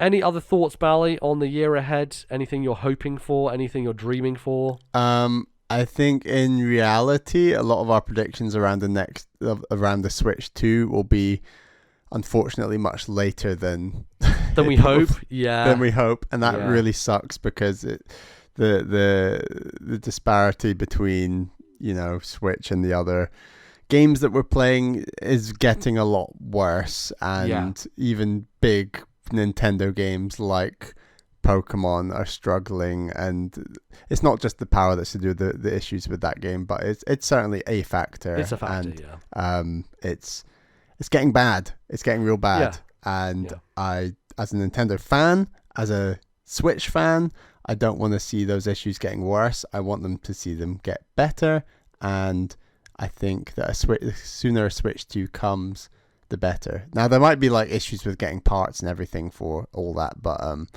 that's the thing, is as big as 2023 is looking, other than Tears of the Kingdom, I don't think it's a big year for Nintendo, arguably. I think there's a lot of huge indies like Silksong potentially going to come to Switch in 23. That's awesome. Games like Octopath Traveler 2 are awesome in my book.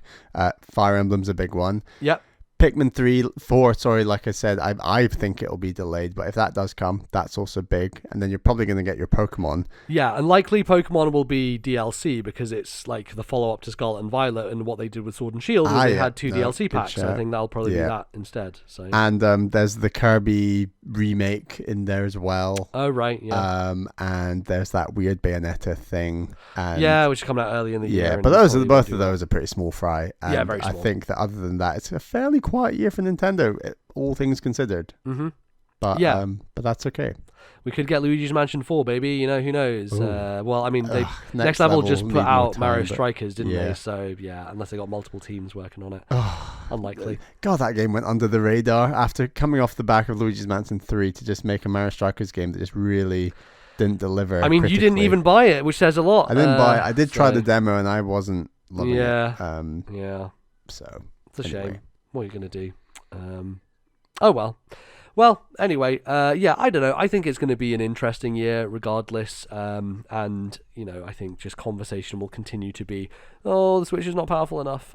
Tends to be the case around the industry. And I think that will just keep happening. I hope that the next system has an NVIDIA technology in there that does DLSS style stuff, so that we don't run into this issue as much in the future. Because that can really lift the life cycle of something like, hardware that is otherwise outdated. It just lets you kind of continue to make things that are that still hold up over the lifespan of a system. But we'll see how it goes. But I think that's pretty much going to do us for our predictions for 2023. I will continue to forget all of these, and next year we'll see if I beat that score of 1.5 points, which is pretty high score, I'll be honest. That's a hard score to beat. Yeah. And we'll see, Bally, if you get any points next year. Yeah, that'd be fingers good. crossed. Fingers crossed that it happens. We'll see. All right. Well, before we go, Bally, we've got one more segment to do, which is Game Trade. As explained at the top of the show, every year, Bally and I get a blank check to say, hey, either of us. You have to play this game, and there's no ifs or buts about it. So I've played Codename Steam, Ace Attorney, yeah, and Bayonetta 2. Yeah. That's my 3 games. What are your 3? Owlboy, Rhythm Heaven, and I can't remember. Okami. Oof, Okami. I think both of us have had mixed experiences with the 3 games each that we've played. My favorite is definitely Phoenix Wright out of the 3 I've played. Okay, cool. I think your favorite is definitely Rhythm Heaven. Oh yeah, I loved Rhythm Heaven. That was a great one. So there's a couple of games that I wanted to give Bally this year, but we had a chat about it, and like, Bally doesn't have enough time to play games that are very long, so I could have to be very precise about the very long games I play. So at the moment it's Elden Ring, and then I probably want it to be like Witcher 3, but there's games like Octopath Traveler 2, Tears of the Kingdom. Like, I'm going to be in a long game for most of the year, I think. Yeah, exactly. So, yeah... Man, I would love to, but I think we just have to wait a bit until you actually have time to play these games eventually. So maybe a few years, who knows? We'll see. But I eventually will pull them out of the bag. Okay. So I had a couple of options here. There's one that's like a recent indie darling that I thought was quite cool. There's one that's like one that I thought that it's about 30 hours long. That's still quite a big commitment, so it's probably not a good idea. So I thought, you know what? What's a game that Bally's never going to play of his own volition that I think is really good, that came out in like the year of the best games, 2017, and kind of got overlooked because of it. And I think is in a storied franchise that you've not played that much from, but I know you like some of the games you played, and all the games are not very good, but this is the best one of them. I don't know where this is going. Bally, your game to play, it's on sale on the eShop right now, so you can go and download it. The sale goes on until the 9th of Jan. The game I'm giving you is 2017's Sonic Mania. Sonic Mania, a fantastic game, a really fantastic game. That's a great shout. The best Sonic game, and one that I know, you know, it's in that area of like, I know it's really good, but it's not on my list of like Bally has to play these games. But I think you should play it, and I think it's one of those games that you'll really enjoy, and you'll get a lot out of. And you know, there's still some teething problems with Sonic Mania. I think it has issues with it. Still has like a live system and stuff like that, which is slightly annoying, and some frustrating boss fights. But on an overall package, it is like such a creative and fun game, and it feels like the best version of 2D Sonic out there that you can get these days. So nice, I really hope they make another one of these. External developers taking in-house, right? Yeah. That's so it was made by fans, basically. It's basically like a bunch of fans who became very well known within the Sonic community, and then Sega hired them. You know, unlike Nintendo, who just shut down all fan projects, Sega were like, no, you guys are talented. How about you come in-house and help make this game?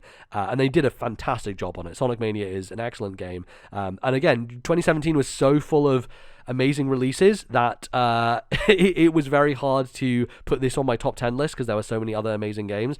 But I really enjoyed it, and I think it's it's the best traditional 2D Sonic out there. So yeah, and it's not that long. You know, it's probably 5 to 6 hours, so you can definitely blast your way through it, as Sonic is wont to do, going very, very fast. So that is my pick for you for Game Trade for this year. It's Sonic Mania, and as I said, it's on sale right now, so you can pick it out for half price on the eShop. Nice.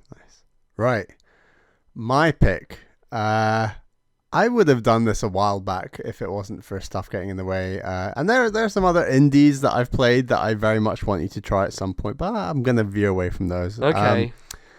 It's about time you played some Metroid Prime. Oh my god, I knew it was coming one day. Now, you're welcome to wait for half the year if you think that the remake, remaster, whatever it is going to be, is on its way, which has been on its way for the last 5 years. But otherwise, you could download some semi-legal form of it and play it on your Steam Deck if you want. Or you could boot up your Wii U, play it on that. Jeff Grubb was talking about a thing called Prime Hack, which is on available through certain means, and Prime Hack basically adds dual analog control to Metro Prime. Oh wow! And plays on Steam Deck pretty damn well. So I might look into Prime Hack potentially as a way to play that game if no other way suits me. Obviously, I've got it on Wii U through the Wii thing for the trilogy version, which I have attempted in the past, and the motion controls I'm not a huge fan of, but I'm gonna have to do it eventually. Know how.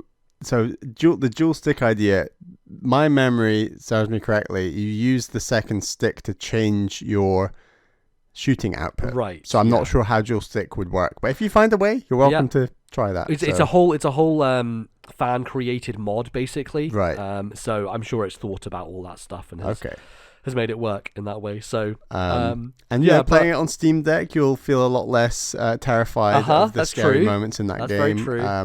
And in reality, that game's a lot less scary than you probably think it is. I know. Even though there's plenty of monsters running around in the pitch black. It's just the music, man. Something about it is just like, it's eerie, you know? But what's weird is this game came out, I think, in like 2002, 2003. I played it a decade after it came out in like 2013, 14. So you're basically playing it another decade after that. So even though I've got my whole, I think it's aged well, I thought it was really good kind of opinion of it from that moment in time. I'm intrigued if you still think it's held up in the slightest. So yeah, but we'll see. Yeah. You've played a lot of Metroid games, so you'll get a lot out of it in that sense. Yeah. But yeah, look, I should play this. It's one of those things that has been there for ages, and like I just don't. I like 2D Metroid games. I don't like Prime. I just don't like it from what I've played anyway. And it'll be an interesting thing, I'm sure. And I'm looking forward to checking it out. But yeah, I think I probably will wait. I have a feeling they're going to do a kind of re-release, right? Like it feels like it's going to happen. And I know we keep saying that, but like, fuck, it's 2023. Come on. If it's remade or re-released like as a thing and it's a reasonable price, which it probably won't be, I'll also play it this year probably. I'd like to get back to it. Yeah, for sure. That would be good. And then we can have a big old discussion about it and how it has or maybe not held up. We'll see. We'll see how it goes. But all right, it's a double-edged sword, you see, because it's a bit like when you get me to play Bayonetta 2 and I'm like, I didn't love that. And then we get around to our top 50 games of all time list and then you might end up tearing down Metroid Prime, and I've got to be ready for that. Exactly, it's true. Yeah, you are giving me ammunition here. Where in the past I've already got ammunition ammunition about 5 games on your top. No, it's fine. It's all good. It's all good. It's all good. We'll shake it up. Lovely. Well, with that out the way, let's get on to the end of the show and get on out of here. Let's shout out some folks who support us on the internet on patreon.com/ThisNintendoLife, where you can go to support us if you so wish. And we have some patrons we'd like to thank. Bally, who are they?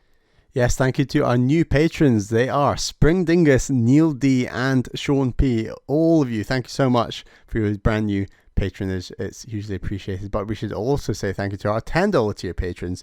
They are Zach S, Thomas, Matthew, Albert, and Wicked Gamer UK Alan. Thank you for your $10 tier support. And thank you to all of our patrons.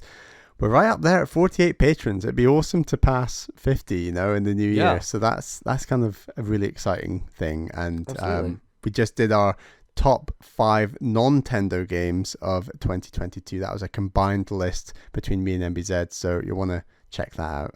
That was our December Patreon show.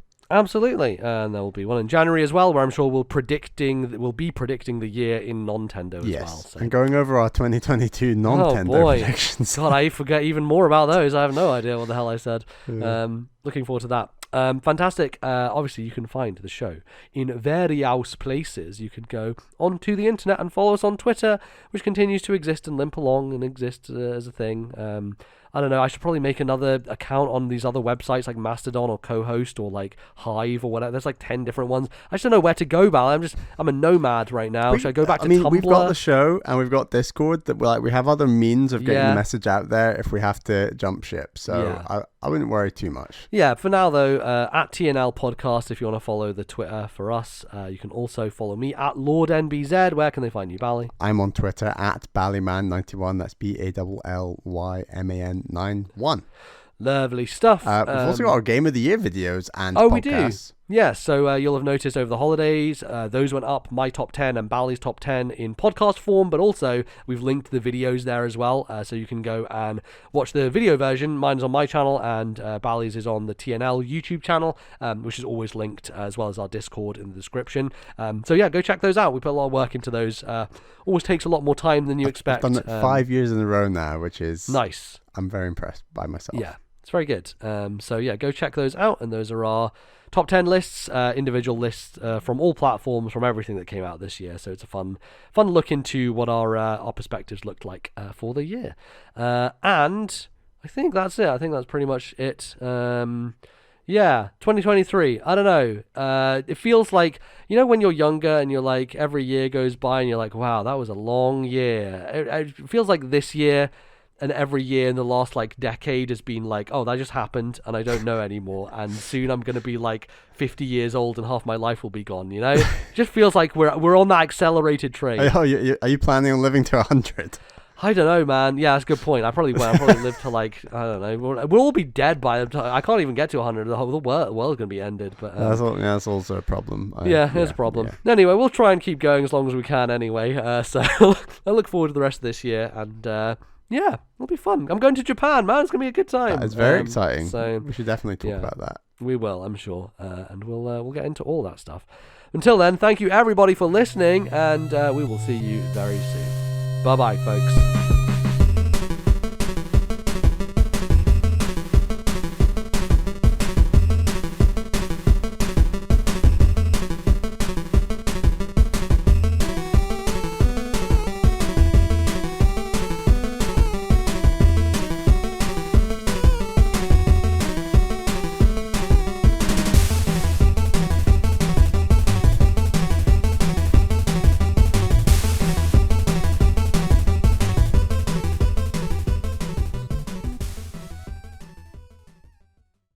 The musical interlude used on today's show was Along the Path from Alba, A Wildlife Adventure, copyright Us2 Games 2020.